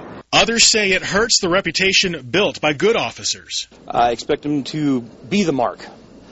State police should be the standard to which other police departments hold themselves to. We're working to find out who was on shift at the time these pictures were recorded. Right now, state police will not comment about the pictures or any internal investigation against an officer. Of course. Yeah. State police turned down an on-camera interview today saying they need more time to gather the information that we're asking for. So far, no officer is facing charges. Back to you. All right. I wish it was he was with a guy. That would have been great. Well, here's the deal. He's in uniform. The woman is laying on the hood of the car, and her arms are over her head, and her legs are open, and he's just banging away. Now, let's say he's maybe off he's duty. not banging her. Maybe he's just like rubbing up against her. Maybe his pants are down, and his utility pants belt. aren't down. Yeah, they are. No, they're not. Yeah, they are. Like below his ass. I didn't see that. Let me see that. No, yeah, they're there. No. No, they blurred his ass out. Yeah, he's there banging. And she's laid out, so it might be a hooker, or suppose it's his wife, and that's what they think is exciting after he gets off work, Now, that TV maybe that station, was his wife? Who knows who it is? Yeah. Nobody knows. Girlfriend. That TV station, they are so full of shit. They've got their righteous voices on. And they're acting like They waited till late at night. You may be offended. Guess what? They know good and well it's the most tuned-in story of that newscast by all that you bullshit. think earlier in the day they were like, we're not going to show the picture now, but at 11 o'clock we'll show it, so you tune absolutely. in twice. Yeah, well, they're trying to make some money. Stop. Unbelievable. They love that story. They love it. You know, and there wasn't one person they interviewed that said, I think that's kind of hot, or that's not one person. Everyone was disgusted. Somebody probably, Our taxes pay for that. Yeah, I would have liked to run into him. Last summer, how can I get out of this ticket, officer? This story has just been broken, and of course we'll have to say it's alleged. News anchor, Bill O'Reilly from Fox News, he thought his wife was involved with another man. Mm-hmm. And a detective. Not just she thought he was with a detective in Long Island, near where they live. So he pulled some strings to get the police internal affairs unit to investigate who was messing with his wife. His wife of 15 years, Maureen McPhilmy O'Reilly. McPhilmy? That's her name. Oh. Now listen, she was the one that had to live through the shit when he was on the... Do they still have that on YouTube where he's calling the woman on the phone about loofahing her and with the intern and the whole deal, right? She has purchased a separate home under her own name. She has transferred her voter registration to a new address. Meanwhile, O'Reilly kept his registration current at their old address. So, they may not be together anymore. But they're now saying that O'Reilly was treating the local police department like his private security force. Now, wait a second. You find out your wife is fucking, or you think she's fucking a cop, right? Right. You go to the police and you go, I think a guy in your thing is screwing my wife, right? I don't. Anybody would do that. No? You think that's? Wouldn't you do that, Kevin? Wouldn't you? The spin stops here. Okay. What's he supposed to do? Who's supposed to? Listen. If he's, if the marriage is in trouble, the marriage is in trouble. And if she's fooling around with somebody else, it's probably because she doesn't want to be with him anymore. So she's very attractive. So he has to, must say, be listen, his second wife. I have to move on. He got married very late in life. Oh, he didn't have a first wife. And I don't believe so. One? No. She's very attractive and very young looking. Yeah. But they have a kid. His daughter, I think, is the same age as Kate. So, my daughter. So somebody actually started talking over there. They said that they were called, and they told people. They said Bill O'Reilly wanted me to meet with 2 private investigators that he had hired to find out if his wife was fooling around. So why didn't he just ask her? I agree. You're exactly correct. Yeah, why didn't he just ask her? Apparently that relationship is over now. She's got the new. I guess it. So what? So what was the outcome of it? Did he find out? Now the outcome is that the police department in the Long Island town is in trouble. Right. They're in trouble because he went to them and asked them to do an investigation, and they kept it private. And you can't do that. It's a public thing. Well, he's a very powerful man, Bill O'Reilly. I mean, he really is. So how? Now, he's got the #1 show on cable news. Well, how is Bill O'Reilly? Because he's from Long Island, so he's been there his whole life. Like why do the cops care about that? Why don't they just say? Well, he probably knows people in the police department. Okay. Like for the other day, my mother's basement floods. She calls the fire department to have the fire department come over to pump the basement out. Did they do that for everybody? No. They did it for my mom because my dad was a fireman. So he knows people. There's an investigation. There's an investigation. I'm not going to say what fire department went over there, but listen to this one. O'Reilly's nephew, Brandon Reeky, How old worked is he? on the O'Reilly factor, and he began confiding in staffers that his aunt McFilmy, had been having an affair. So the nephew was telling people, and he described the other man as a local sheriff. He said, now he told people this in confidence, and they couldn't wait to tell people. Right. This comes right out of somebody at Fox News. Now, it's all alleged, but it comes from people interviewing them. Yeah, he said, I think my aunt and uncle are headed for a divorce. My aunt is seeing someone else that's really pissed my uncle off. He's this sheriff guy. And the affair began when O'Reilly and the wife were on a trial separation. Wow. Under New York law, all matrimonial and divorce records are non-public. So you can get an anonymous divorce without anybody knowing anything about it. I like that. That's kind of cool. The tax return, listen to this one. The tax return filed by Bill O'Reilly shows that she's the head of she worked for him, this and that and the other. Maybe they're filing separately now. Well, now, of course, we'll have to deal with this tonight. What I like about Bill O'Reilly, how he gets out of shit, is he'll probably just say what I said. Look, I thought a man was doing something with my wife. He worked at the police department, and I went to the people because I'm a concerned husband. Now, he will probably do it just like that. Now, let me just say this, Jay. People will rally. They'll rally behind him. I like Bill O'Reilly. I always have. He's a straight shooter. He doesn't. I've always liked his. I don't say I like his politics, but I like him as a person. And I don't think he's a liar. Maybe he bends the truth a little bit here and there for ratings, but I think he does a good job on his show. I don't know if I don't have. And I'm a liberal, crazy Democrat.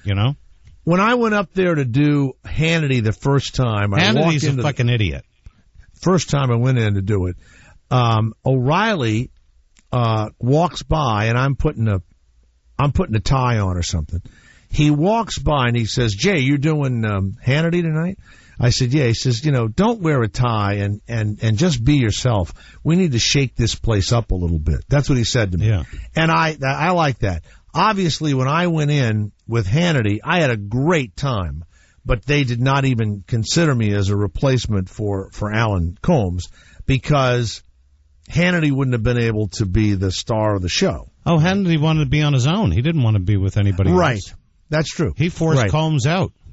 And I kind of thought they were going to replace him with Combs with another guy. No, they weren't. I had a great time over there. But, Hannity's not a terrible person, but he just wants his vision. He's a faker. I don't know what he... Well, first of all, he's wearing either shorts or blue jeans with tennis shoes, but he's got the coat and the tie is all you can see. Yeah. That's the first thing. He does not wear a full outfit. So when you're seeing him tonight... What kind of underpants does he wear? I have no... they had hearts on them. Polk County? Yeah, let's go to Mike of Michigan. Yes, Mike, it's Jay Thomas. Have you ever been to jail, in the prison? Have I ever been? Yes. No, I'm a cop. I don't go to jail. I put people in jail. Oh, you put people in jail. What did you call about? Some cops go to jail. Sometimes they do, yeah. Oh, yeah, sure. Oh, no, there's definitely former cops in jail. The premise of my call is just, for whatever it's worth, cops are public officials. In every police department, at least most of them, cops are held to a certain ethic. So let's say, Jay, that a cop, you suspect that a police officer is sleeping with your wife. You can go to that police department and say, hey, listen, one of your cops I think he's having an affair with my wife. And IA, which is internal, the internal investigation, they will check into it. And if that cop is in fact sleeping with your wife, he will get in trouble. They won't get fired, but they can get suspended. Why will you get in trouble for having an affair on your own time? Because you are a cop 24 hours a day. I'll put it this way. 6 months out of the year, I'm a cop, and the other 6 months out of the year, I'm a truck driver. So right now, I'm trucking. However, but because I'm still a cop of the Detroit Metro Police Department, I am still held accountable. So if I go and sleep with somebody's wife, they can inquire about it, and I can get suspended. I've seen it done before. Yeah, no, and I think Bill O'Reilly, when he announces his divorce, will say one night he'll deal with it for 5 minutes. He'll say what you're saying, and life will move on. But it's not illegal to cheat on your wife. But there's ethics. It's not illegal. Like a lawyer, that you have ethics that you live by. Like as a realtor, I ethically am supposed to take care of the fiduciary rights of fiduciary. I call them fiduciary. Fiduciary, right. Now, if I do something or give some advice to one of you, I'm not breaking the law, but I'm breaking the ethics of what I've said I'm going to do, right? There you go.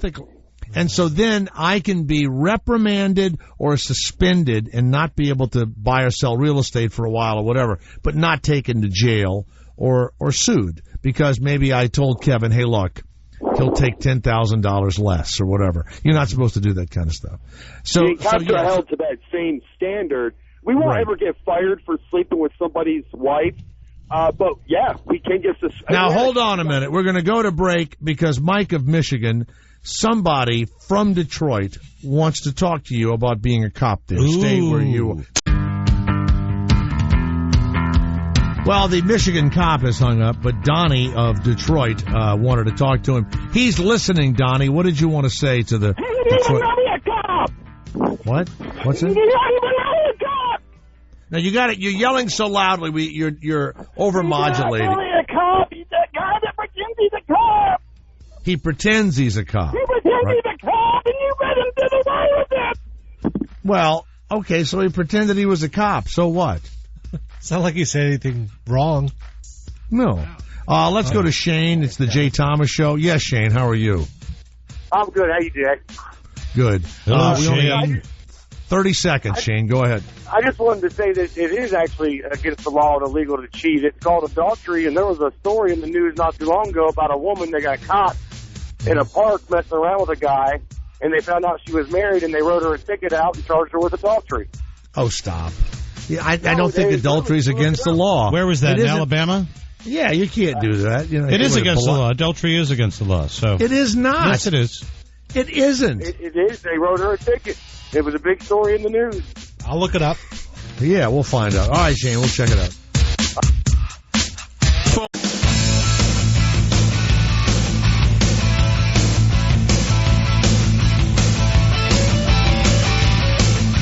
Wow. Well, college football kicks off this weekend. Pro football soon to follow. It's the Investigation Bowl this Saturday with number 3 Oregon.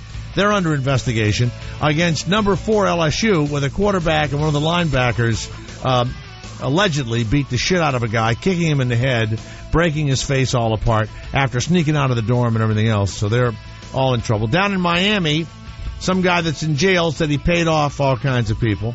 Horrible, horrible individuals. But Garrett, I think it's time to do we have that old sports thing I used to do where, you know, a lot of sports stories here. I can knock them out.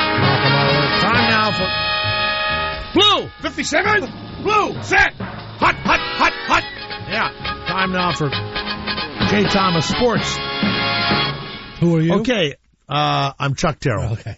Chuck Terrell. You know, former closer for the Cincinnati Reds. All right, Kevin. It's you can do hunting. I'm Jake Gibbs. You can do. Oh, I love Jake Gibbs. You can do catcher hunting for the New York Yankees. Hunting. Hold on a minute. Cheerleading, sports announcing, or sports logos. What would be your topic for me to start with? Cheerleading. Cheerleading. Okay. Here we go.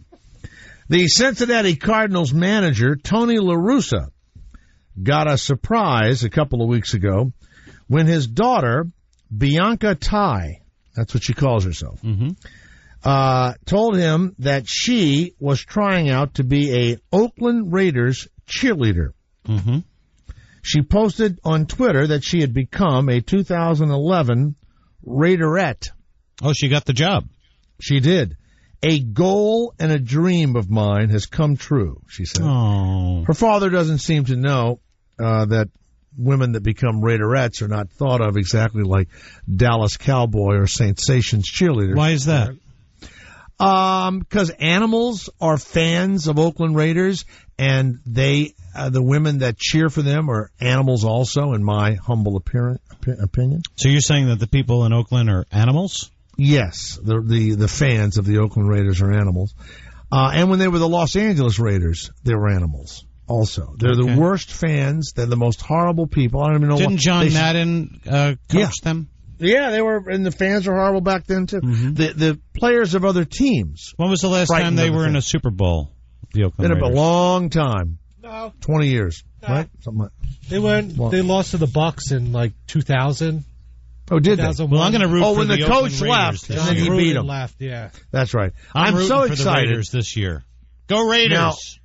Now, here's the weird thing: Tony La Russa, the daddy, made no comment, Garrett, none whatsoever. Oh. He did not know that his daughter wanted to be a cheerleader. Well, he should talk to his daughter more often. Probably. You know. Do you want to go with hunting, sports announcing, or team logos? I'd like to go with team logos, Jay. Team logos. Here we go. Arizona State's new football uniforms have raised concerns in Chicago. A police officer who was an ASU alum said that the new Nike-designed pitchfork on top of the ASU helmet is actually a sign used by a Chicago street gang. ASU's new logo and their hat of choice, and it's a gang trident. Oh. And now, that's right, all of the gang members in Chicago are now going online to buy ASU Trident logos. I'm going to get that because I'm in that gang. I'm trying to see the name of the gang. I need to see the Crips or the Bloods. No, it's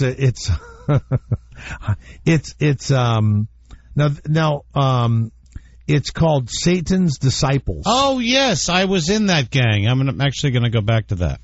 Yeah, they actually Satan's Disciples. Hail Satan, everybody! That's what you go arrested when you go in. Carload. You just carload of them. When you go into the meeting, you walk in and you don't say hello. You go, "Hail Satan, everybody! Good to see you." And an unsuspecting Arizona State graduate was walking in Chicago wearing one of the new logo hats. Mm-hmm. A carload of Latin Kings, a rival gang. Oh dear! They beat and nearly killed the guy because he was wearing his ASU hat, Garrett. Oh. Well, that's what you get for wearing sports gear. This is what I always say. You know, yeah. I do not wear hats with teams on them. I don't have bumper stickers on my car with political affiliations because people, you'll have the Yankees on the back of your bumper sticker. People will drive up to you, Yankees suck! You know, they'll try to kill you, you know? Or Obama's an asshole! You know, so you can't, you just have to be anonymous. How about this one? Honk if you love George Bush. Those signs. I would roll my window down, honk, they'd look at me and I'd go, fuck George Bush! That's what I would do. Okay? That's like where the Paxa will come in handy, Jay. Yeah, you know. A former Louisiana chapter president of Safari Club International, a member of the Louisiana Wildlife Federation, and a national board member of Ducks Unlimited, E.J. Dubler of Harvey, Louisiana, one of the most active hunters in the state of Louisiana, and a guy that is incredibly safety conscious, was preparing to fly out of Louis Armstrong International Airport in New Orleans for a safari where he was going to kill a huge defenseless animal like an elephant or a water buffalo or something that's just standing there that's the easiest fucking shot in the world. He was checking his gun, and the rifle fired inside of the terminal and struck a baggage handler for a United Airlines ticket agent. He was showing the gun to. He was showing the agent. What was he showing the agent? Let's go around the horn. He pulls the gun out. What do you think he was showing the agent, Garrett Andritz? So hold on, he pulls the gun out, and that's when you got to show the agent the gun. There's a lock. There's a whole deal. But he's this famous guy. He was showing the agent the gun. His special custom stock. Custom stock. Monica, what do you think he was doing when he showed the agent his special safari gun to kill the defenseless animal? What do you think it was? He was trying to be as badass as possible. Showing that he was a badass. Kevin Meaney, what was he trying to do before, the gun He was discharged? showing his long, stiff barrel. He was showing the agent that the gun wasn't loaded. Oh. That's what he was showing the agent. Okay, sorry. And he said stuff like, did I say long, stiff barrel? I'm sorry about why would I put a bullet, in the gun, right? And to prove it, he pulled the trigger. Mm-hmm. And boom. How hot and sweaty do you get the second that gun goes off? Just nervous. By the way, he's lucky he didn't. Well, I don't know if he went on safari. I mean, the cops had to be coming in those segways all over the place, right? Maybe he was hunting baggage boys. And finally, baggage boys. That's nice down south. That's a good one. From Corvallis, Oregon. If you go on YouTube, Mike Parker, who's the announcer for the Oregon State, I guess at the University athletic events, he was so drunk in a restaurant in Los Angeles, people began to, video him on their telephones. Mm-hmm. When he got up and ate a napkin. A sanitary napkin? No, just a regular napkin. Okay, the I'm video just asking, was shot that's all. without his knowledge, and now Oregon State is trying to decide whether they're going to allow Mike Parker to continue saying, "And here come the Beavers." He's the guy that does that. Let's listen to the video. You'll hear the people making fun of the drunk. It's he's done.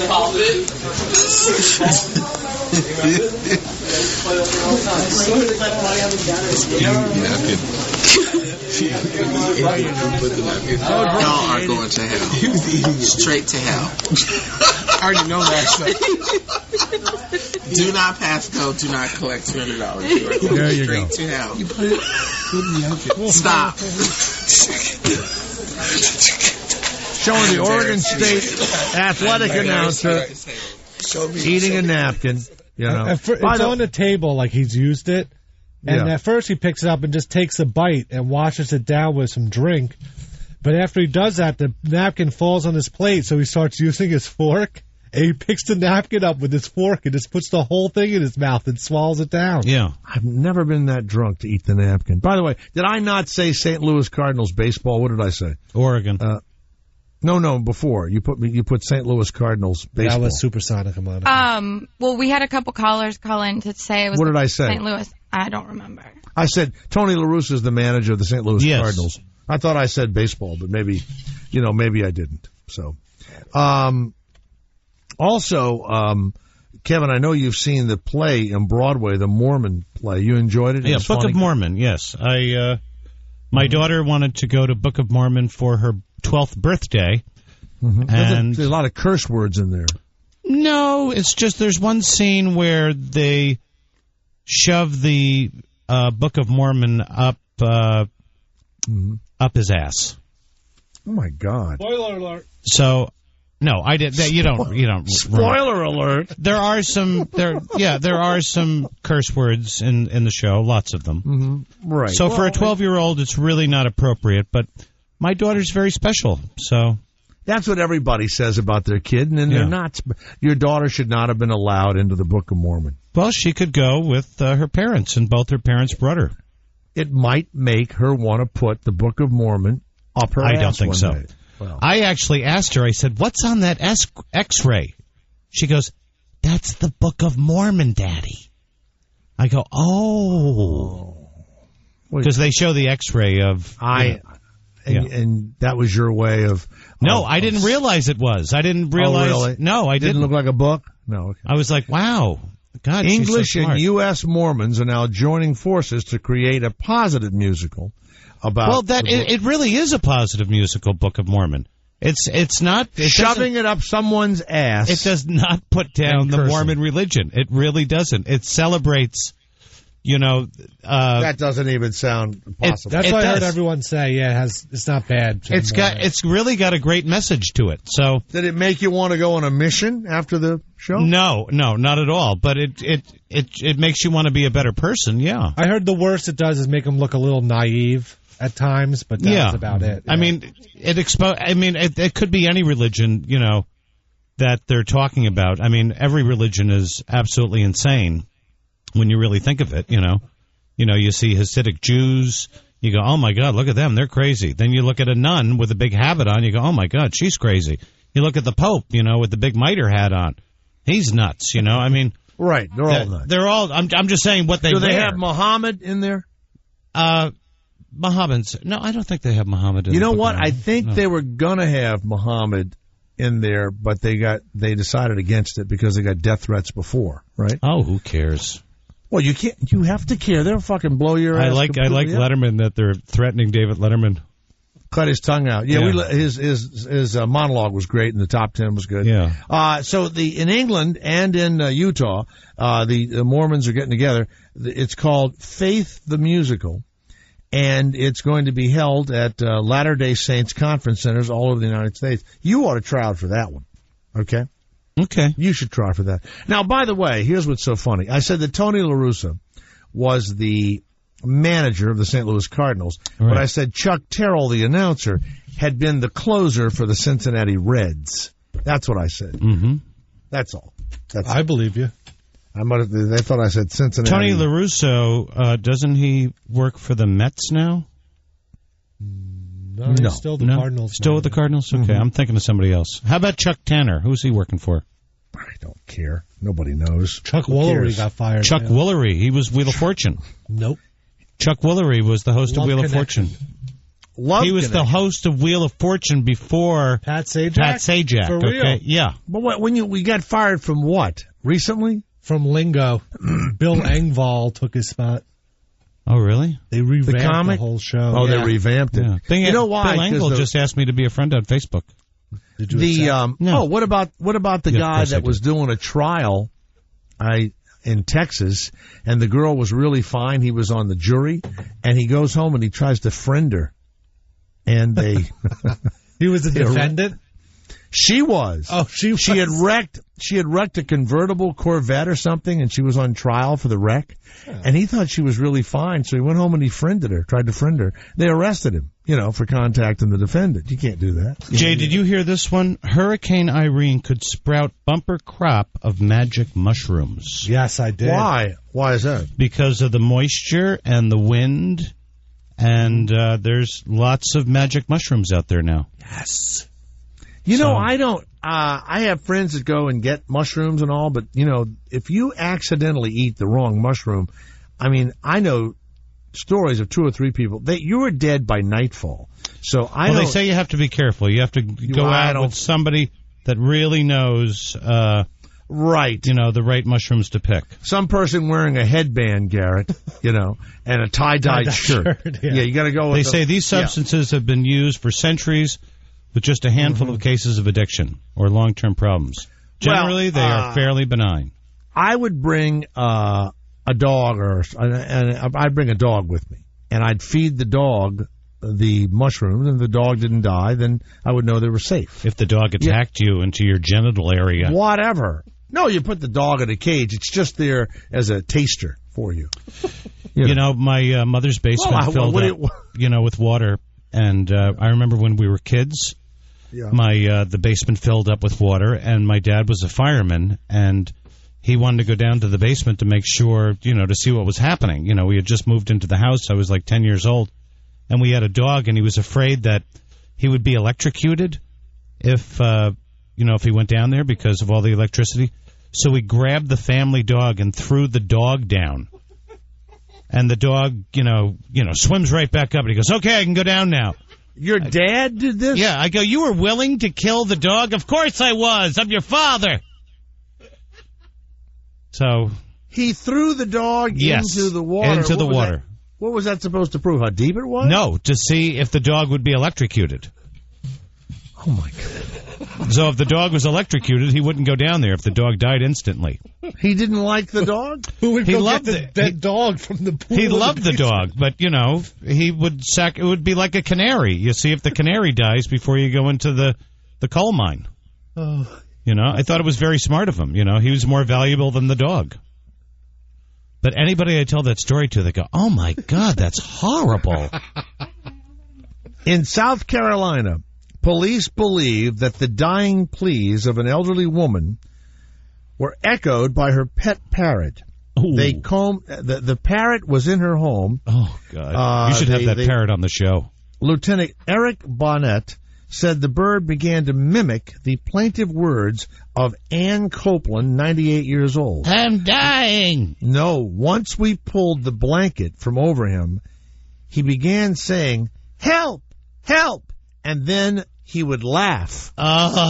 So the killer, the woman's yelling, help, help, and the killer's going, ha, ha, ha, ha, ha. Oh, my God.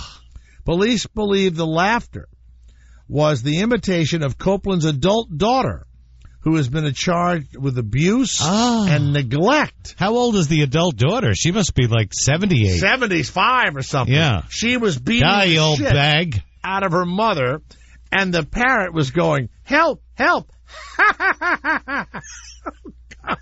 Wow. Jesus Christ. Oh, my God. That's just, you know. Did you read about the guy, Garrett, that was online or on Facebook daring the cops to come get him?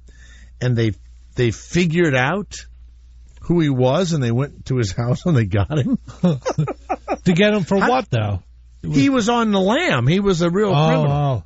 And he went online and he says, you know. Oh, it was the guy on the motorcycle, right? Yeah, what? I don't know who it was. No, he was speeding on the motorcycle, and then he got away. And then he went to Facebook, and he posted on Facebook that he got away from the cops, you know, and they caught him on Facebook and went there that night and banged on his door, and he admitted it. I just got this email from a guy in South Dakota. Jay, did you know that in Huron, South Dakota, they have the world's largest pheasant? And a group has raised $10,000. It's a work of art. It's a 40-foot long, 28-foot tall pheasant. Oh, Garrett, we gotta have one. It's the world's largest pheasant. Mm-hmm. Gotta have them on. From Minnesota, you'll be happy to hear this. The number of abortions has declined for the fourth year in a row, an all-time low. Physicians have performed the least amount of abortions in the last 4 years, and they don't know why. It just the state abortion rate is going down. They think maybe the women in Minnesota are so ugly, guys don't want to that's not true. Procreate. Well, that's what they were thinking. I don't know if that's true or not, but they don't even know why it would go down. A bank robber in Dallas said, stick him up. The teller asked for 2 forms of identification before she would give him the money.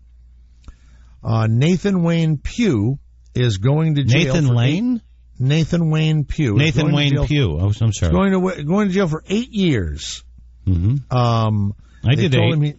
He showed her his Wells Fargo debit card and his state ID. What? Come on. Yeah. You need 2 forms of ID before you rob the bank, right? Victor Burgos is the guy from Facebook. Catch me if you can. I'm in Brooklyn. That's the guy. Was he on the motorcycle? I don't think it was the motor. I don't know what it was that he had done, but he challenged them to find him. And he was in an apartment in Brooklyn, and now how do they find you, Garrett? Do they go to your IP address? What do they do to find you? Yeah, they would go to your IP address. Yeah, I guess so. Yeah, did you see this story, Jay? Swedish man eats 70-year-old brisket. Why? Well, he recently decided it was high time to treat his neighbors to a cut of beef, which had been stored in a glass jar by his family for over 70 years. It had to be filled with bacteria. No, I mean, if it's preserved right. It would have to be in a vacuum. He said it didn't smell much. It didn't smell bad anyway. It was as if it had been meat from this week. I shouldn't exaggerate, though. It was no delicacy. Why would you even want to eat something that's been in a jar for 7 years? Because if your family stored this brisket, you know, like maybe your grandmother made this brisket. You mean cooked? It was a cooked brisket. Oh, it was a cooked brisket, yeah. It was 70 years old. 70 years old. That sounds like a total bullshit story. That's not total bullshit. No way. How dare you? No. How dare you? Let's go to bullshit. Ken of Michigan. Ken, it's Jay Thomas. How are you, Ken? What caused you to call us? I had an Uncle Ken once. Hey, Jay. I was calling about that Minnesota abortion fact that you were talking about a minute ago. Yeah. Mm-hmm. Isn't 4 years about the length of time that Randy Moss has not been a Minnesota Viking? Ladies and gentlemen, I believe that Ken of Michigan is owed. Thank you very much, Ken. Thank you. It's been like 4 months. I don't know. Good try. New Jersey's appeal court has ruled that a group of vegetarian Hindus who were inadvertently served samosas containing meat at the Mongol Express can sue the restaurant for the cost of flying all of them to India to purify their souls in the Ganges River for 30 days. Oh, that Ganges is so dirty, isn't it? If you follow the scriptures, it's definitely a huge cost, said Mahul Thakkar of the Yogi Divine Society. So this place served them a Middle Eastern, it's almost like a burrito, and it inadvertently had meat in it. And the only way for these people to get over the meat being in their bodies is to sit in the Ganges River for 30 days, where there are dead bodies and dead cows and animals and filth, and the court in New Jersey allowed that to happen. That's the stupid shit, right? That's the dumb shit. You happen to have a piece of meat at a fucking, low-rent buffet. I don't know if it's low-rent, but it's called the Mongol Express. For Christ's sakes. Come on. You go in for the $7.99 all-you-can-eat buffet. Okay, there might be a little meat, in your samosa. 2 14-year-olds sat on 2 male friends' faces with their bare buttocks because they thought it was funny. They will spend their lives in New Jersey on the sex offender registry.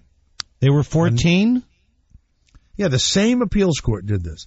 They were farting around, literally. They sat on their friends' heads. They told their parents, and the parents had the kids, I guess, I don't know what, arrested or whatever. They are sex offenders. Wow. I was always trying to get my 14-year-old friends to do weird stuff, and they would never do it. The court conceded. I said, no, I'm not gay. No, I'm not a homo. It was harsh to give permanent sex offender status to a teen. But with the new Megan's law, it's mandated. How is it in the law they don't have a thing to the judge's discretion? I have no... Yeah, like Megan's the kid is farting on his friend's head. Yes, that's what it was. I mean, I still fart on my brother. I'll still go up to him and fart on his head if I can. And I'm 55. So I mean, there's nothing funnier than farting on your brother. I would punch you in one of your butt cheeks so fucking hard you'd never think. Your brother doesn't still fart on you? No. Oh, come on. He farts, but not on my head. If you were laying down and then he came in and he had a fart and I would go nuts. I would go fucking nuts. You would laugh your ass off. I don't like that, the farting thing. I don't. That's because you're gay. No, I go privately to the bathroom, close the door, turn the fan on, and go. Do you know in Afghanistan now the Marines have been told not to fart audibly? In public. Yeah, of course. Because it's offensive to the Afghan people? I agree. Yeah. Shouldn't do it. So, if you're over there, and you have a big one to blow out, you can't. Don't do it because not in front of the Afghans. Not in front of the Afghan people. Not in front of Al-Qaeda. Do you remember Charles Grainer, who was in the Army? He was a big, he was put in jail for something. Oh, he was a big homo? No. He was the guy that, the ringleader of the Abu Ghraib. Oh, yeah. Abu Ghraib. He's out of prison. Oh. Did What's he 6.5 doing? Well, when he got out of was prison... he with Sheriff Grady? No, listen to this. When he got out of prison, Garrett, some of his pals made one of those cheerleader, pyramids. Yes. He used to put the criminals naked in the pyramid. Not the criminals, but the people in the war criminals. He put them in naked pyramids, and he had that girl... Lindy England? Right, Lindy England. How's she doing? And her penis. She didn't have a penis. You're saying she should have had a penis? It looks like it, yeah. Oh, come on. Right? She was a little butchy. By the way, I haven't bought Netflix in a long time. They went up 60% in one day. Well, they were dropping a lot for a while. Right. Because they were charging... Because they made some announcement that they were going to make their own TV shows. So all the networks were like, well, fuck you. We won't let you show our shows. So what happened? I'm not sure. That's all I remember. And then now they start charging more if you want online and a disc. So everyone's stopping the delivery. So I guess they're not going to have delivery costs. And it just went up 65%? Yeah, they just did. I mean, that's like nuts. So your thing went from $2 to whatever it is. I don't know what it was. No, but it was it was like $3. I don't know. $10 to say for one disc and unlimited streaming. Right. And now it's $10 for unlimited streaming, and if you want the disc, it's like $5 more or something. Oh, that's bullshit, man. Yeah. I am not paying. I've never had a Netflix. Really? In Carpinteria, an unknown man began firing gunshots outside a memorial service. Mm-hmm. The incident occurred after a man got in an argument with one of the guests at the memorial service. Deputies said they received multiple calls. They arrived. 28-year-old resident said he was hosting a memorial in honor of two of his friends who had recently died in a car crash. The host told the deputies that a shooter had gotten into an argument with another person outside the home. The residents said that they told deputies they saw the suspect leave the front yard and then yell back, "Tito, I'll get you." Unfucking believable. Tito, they were at a memorial. They were at a memorial for two people that had died. They get in an argument. Tito, I'm going to get you, comes back and starts shooting up the memorial. It's unbelievable. It's like these people need to be on Paxil. No, they need to go to this sheriff's jail. That's please. You know what? I did not like that sheriff. He just enjoys it too much, you know. Well, this he's is what also I do in my jail, my rules. That's what I would be like. You buy the underwear from the guy I told you to buy it from. No, from the commissary. It goes to the lowest bidder. No, I don't believe that. The same as the space shuttle, built by the lowest bidder. I don't believe it. I don't believe it. They put bids out. They need 500 pairs of I didn't like him. He just because I've been arrested before and I hate the way.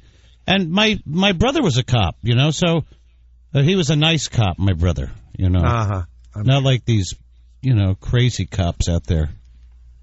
Did they push your head down so it doesn't hit the door when they arrested you of the car? No, they put me in the car with all the windows rolled up, handcuffed, and it was so hot I thought I was going to have a heart attack in the back of the car. I was like, could you please open up the window? And they were just pretending that they didn't hear me. Now, weren't you on the way somewhere? Didn't this happen at an airport? It was at the airport, yeah. Were you flying or were you landing? I was flying to L.A. from San Francisco. So it ruined your trip? Well, I was done with my trip. I had worked with Merv Griffin the night before and Carl Ballantyne and Rodney. Did he try Rodney to stick Schell. the Book of Mormon up your ass, Merv Griffin? No. Unfortunately. You would have made love with Merv Griffin? I always loved Merv Griffin. But you'd have had sex with him? He's a very handsome, cute man, Merv. He looks like a spittoon. He's dead now, but, I had many meetings with him about shows and stuff. I pitched him shows, and he was very nice to me. Ooh.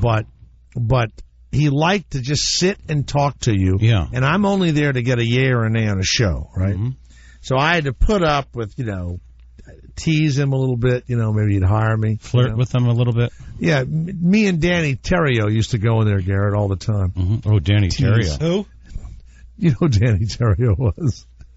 Wasn't he involved with Danny Terrio? He was, yeah. He had accused Merv Griffin of firing him from Solid Gold or something because their relationship ended or some bullshit. So I used to always say, where were you today? I said I had a meeting with, Merv Griffin and Danny Terrio. That was a big joke, back then. Yeah, that was the fun. old days. All right. And you tell me not to mention old stars, Well, no, you mentioned Merv Griffin. And Carl Ballantyne. The amazing, whatever his name is. Jay of Indiana. Hello, Jay. It's Jay Hello, Thomas. Jay. Yeah. Hey, what's going on, guys? Hey, I just wanted to give you a little bit of insight on how that county sheriff deal works. In my particular county that I work for here in Indiana, the sheriff actually made money off of having to feed the inmates. What he's saying about feeding them meat is cheaper than peanut butter is because you can slice fucking bologna real goddamn thin. Yep. And when you're slicing a stick of bologna, and our sheriff used to get $2.50 per head per meal. So that's $2.50 per inmate per meal, and you feeding a sumbitch bologna 3 times a day, you can make some good money on it. Hello. After that sheriff got kicked out, they changed that so you can't make money off the inmates anymore, but there's a whole lot of ways they can cut that. That's what I agree with you, absolutely. Somebody's making money. You think the sheriff may be slicing really... He said it was some sort of a meat, is what he said. Yeah. Well, our sheriff used to slice that meat so thin you could hold it up to the fluorescent light and light would shine through it. And that's seriously no bullshit. That's what he's feeding those guys. Mm-hmm. Well, if you buy stale bread, you can make it soft again by just putting it in the microwave for like 20 seconds. Yeah, but then it will get stale again like 20 seconds later. You have to eat it Not right if you're away. using the whole loaf. You got the whole loaf, Hey, can I do my Ira impersonation? Sure, go ahead. It's a very somber day to be doing he's just had a stent put in his heart. Just in case things take a turn for the worse, I got his replacement right here. Here we go. Well, go ahead. Let's hear it. Sure. Jay, I just want to say that the penis enlargement did not take. There you go. I thought it was good up until the J part was the good. J. Yeah, that was that good. was very good. Yeah, the opening was good. And Very good. Then it went downhill. The like middle when and it the ended. end. When it ended, I'll that work was on nice. Yeah, it's like seeing a pretty girl and then she smiles and there are no teeth. And she, how you? I like to suck your dick. Like that. All right, stay where you are. We're going to call Ira privately, and we'll continue our discussion of prison food and a man who somehow decapitated himself. Stay where you are.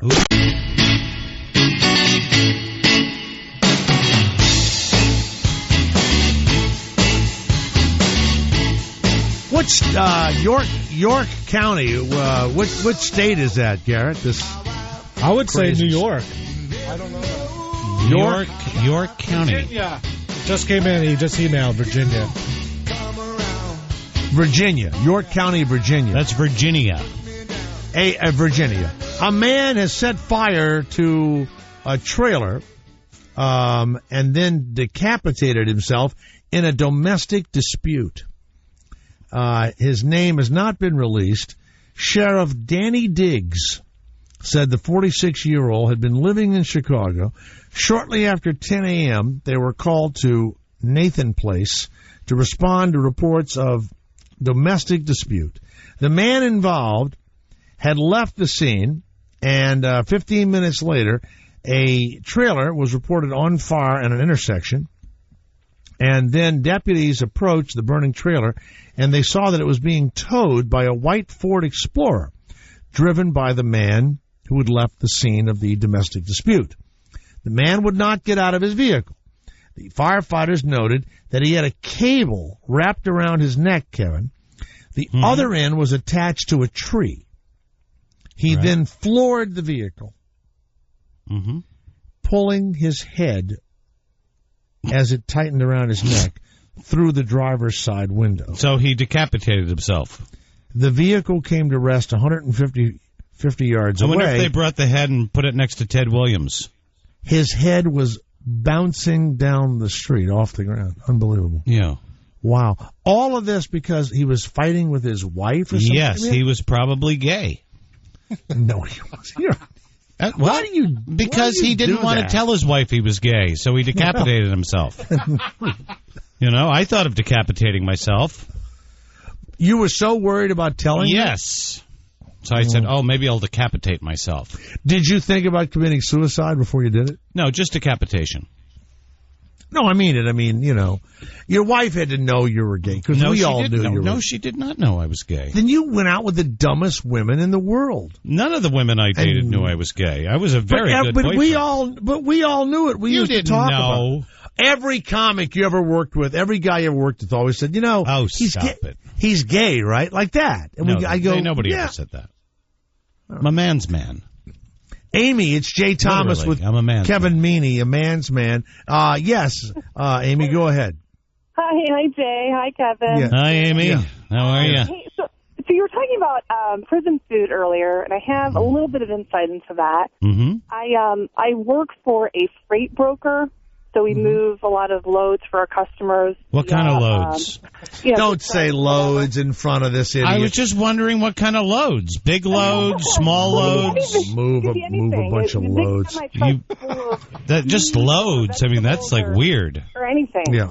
So you move loads of meat to prisons. Well, not necessarily to prisons. They're intended for, you know, industrial food and grocery stores and those kinds of things. But if something what can you add to this? Well, if something goes wrong with one of those loads, say it's run at the wrong temperature and they fry the meat, then we got to get rid of it somehow. And a lot of times we'll sell it to prisons to make a profit back. And that's wait a minute. If the meat is bad, it's against the law to sell meat that may sicken people. Well, of course. And if it's really bad, of course, they'll dump it. But if it's still sort of borderline and it's okay.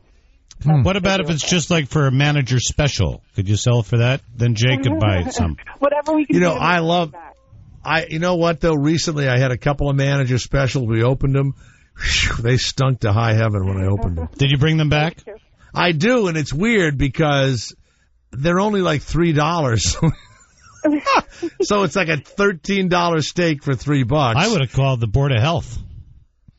Well, you know, they've got a date on them, and it's gone past the date. So you're roll the dice. You're rolling the dice with that kind of meat. Do you ever take any meat home from your job loading meat? Oh God, no. I mean, I don't ever actually touch the cargo or see it. We're just sort of. You just manage the load. Yeah. She's a load manager. Yeah. All right. Amy, thank you very much. More insight how you can make money. Thanks on your load advice. Christy Brinkley says she is done with marriage. The supermodel, married 4 times. Is she a lesbian? I have to be careful with husbands. Mm-hmm. Unfortunately, I trust everyone, and I think everybody is great. I doubt it. Wasn't she married to Billy Barty? Billy Joel. Billy Joel. Her first husband was a French. He was in The Wizard of Oz, right? Her first husband was a French artist, Jean-Francois Alleux. And then she married Billy Joel in 1985. At first, the marriage with Billy was a blast. Yeah. We literally never stopped singing the whole time we were together. Wait a minute. He's a great singer. She's a fucking dumb model. And you don't want her to be. That's like going to see. I wouldn't call her a dumb model, Jay. I mean, she's a genius for what she's done, with her career. She's a beautiful woman. Yeah. But if you see that movie Vacation, sorry. Well, she played a dumb blonde in that. The only woman in Vacation that takes her clothes off is the woman that played Chevy Chase's wife. Mary Lou Henner. No. Beverly D'Angelo. Beverly D'Angelo loved taking her clothes off in the movies. Beverly Sills. The model who was supposed to be naked in the swimming pool, you don't see any of her body. That was the weirdest part of that movie. That was Christy Brinkley, I think. Right? Yeah, Christy Brinkley. You see the mother of the children naked, but you don't see the model who's hitting on the husband in an adulterous way naked. Yeah. They would sing all the time, but the music stopped after 10 years. Yeah. Uptown girl, my uptown girl. Then she was in a helicopter crash with a real estate developer named Ricky Taubman. Talhead? They met in a helicopter crash. Oh. She even named her perfume after husband number 3. Nikki? I don't know. Ricky, I guess. Taubman or Crash. Yeah. But they were only married 1 year. You know, I think if you meet somebody during a tragedy, Garrett, it might be not a good idea. You know? You meet in a helicopter crash. You know. Then number 4. I met my boyfriend at Hairspray. Of course you did. He was playing Brad. Then I was number playing the male 4. authority figure. Her fourth husband, Peter Cook, had an affair with a 19-year-old assistant. Mm-hmm. And she can say now she will never get married again. Wow. Yeah, he was kind of creepy. And now she has a new perfume coming out about her feelings on marriage. Mm-hmm. It's going to be called Stinks. That's the funniest joke I think you've said all day. It's called, Doc, it's called Stinks. Christy Brinkley's new perfume is called Stinks. Garrett, I've been waiting like 3 weeks to come up with a line. I did this morning and went, okay, it's an old story, but I'm going to use it. Let's go to Travis of Washington State. Travis, or are you Washington? What up, Travis? D.C. Yeah, Jay, I'm the one that called you yesterday about the POW-MIA tattoo. Oh, that's right. You're a bald-headed man with a POW-MIA tattoo in the back of your head, even though you're neither one of those things, but you feel as though that people need to be remain aware of it, correct? Yes. Well, I heard you say that you were stationed down by Biloxi, Mississippi. Do you remember what fort that was? No, San Antonio. Oh, what? Did you say you were at the fort by Biloxi? Believe it or not. He was down there at the casino, I think. Believe it or not, and I know no one believes this, but everything I did was classified. I'm not even allowed to tell you where I was. All right? Okay? Well, and I guarantee you I didn't see any bald-headed guys with MIA POW on the back of their heads. That's weird. That's weird, okay? Yeah. Weird. Why don't you go to Vietnam or Cambodia and just find people? Why don't you do that for a living? Well, that's find the guys that are happily married with their Asian, wife. Yeah. Asian Joe. And then try and talk them into Joe. If they're still there, they decided to stay there. That's really what the research is proving. That's not true, Jay. It is true. My question and my point was, Jay, is that you were saying that you went to a strip club down in Biloxi with your brother. Would you be able to tell that story? I got a quick story about I don't remember the strip club story in Biloxi. I don't remember that. No. I didn't say Biloxi. All right. Well, you started telling a story yesterday, and you're one of these guys that tells stories, and they go on too long, and you're not a good storyteller. You shouldn't tell stories. Oh, well, that's because you interrupt all the time. Yeah, well, too bad. Tell stories to someone else. We listened to you yesterday, and we've had enough of you, okay? And you're creepy with the tattoo and all. Very creepy. I would grow some hair or either make that into something else, like hieroglyphics or make it a tramp stamp so that somebody can come right on that bone that's at the top of your neck. Or make it say I'm gay instead. No, it won't say that, but what could you make? Hold on a second. I'm gonna tell you. I'm gonna write it down as if it's the back of POW-MIA. POW-MIA. Gay. Oh, no, wait a minute. You could make it into POW Miami. MIA. Just add Miami. Just add an MI there. You'd have POW Miami on the back of your head. All right. Well, I didn't call for you to insult the whole emblem. Well, that's what you're getting. Because you know what? Listen, they don't give a shit at their fucking head as some goddamn, tattoo shit on it. How long has it been since we found one of those guys? Anyway? Never. How about never? Never found anybody. Oh, we find them all the time. Is there any circles on that cross next to their name? Let me give you another quick one. You ready? You live in wherever the fuck you live, Biloxi, and a foreign country attacks you in the middle of your civil war, which is really what that was, and they send troops and they start killing you and napalm and everything else. When you catch one of those people, you're going to do bad shit to them. That's why before we go somewhere to fight, we'd better tell all of our guys, hey, I know you're going over there and fighting all that shit. I tell you what you ought to do. You ought to go see the documentary on Pat Tillman, who is a very interesting character. Oh, the football player. But you got to see this documentary. It will change your mind about him and the whole fucking deal. And it is an indictment of anybody, apparently, especially the 5 or 6 top generals. It is the most horror, and it's done, by the way, by his family. You have got to see this thing. I saw it last night. It was so disturbing and so changed my mind. And even the Democratic congressmen that were so-called investigating it were frightened of the Army, and so let a really terrible thing go down. Was he killed by friendly fire? Not just killed by friendly fire. They blew his fucking head off. They just kept shooting it. He was up there yelling, I am fucking Pat Tillman, stop shooting, and they fucking murdered him. It's unbelievable. They don't know what the fuck went down. And at his funeral, after all this bullshit was said by people, his brother stands up and goes, you know what? There is no God. My brother didn't believe in God, and my brother is fucking dead. And some of you people here should tell us. This is at the funeral. It was unbelievable. Yeah. You got to watch it. And then put Pow Miami on the back of your fucking head. We'll be right back. Well, we've had an exciting pre-pet communicator show today. Let's go to Renee of California, and we have our special guest communicator, Dr. Kevin Minikoff is with us. Renee, dog, cat, mouse, parrot, what animal are you calling about, Renee? I have a dog. Yeah. A West Highland White Terrier. White Terrier. Dr. Minikoff, are you getting a feeling about Renee's dog? Yes, I am getting a feeling about your dog. Renee, your dog is white?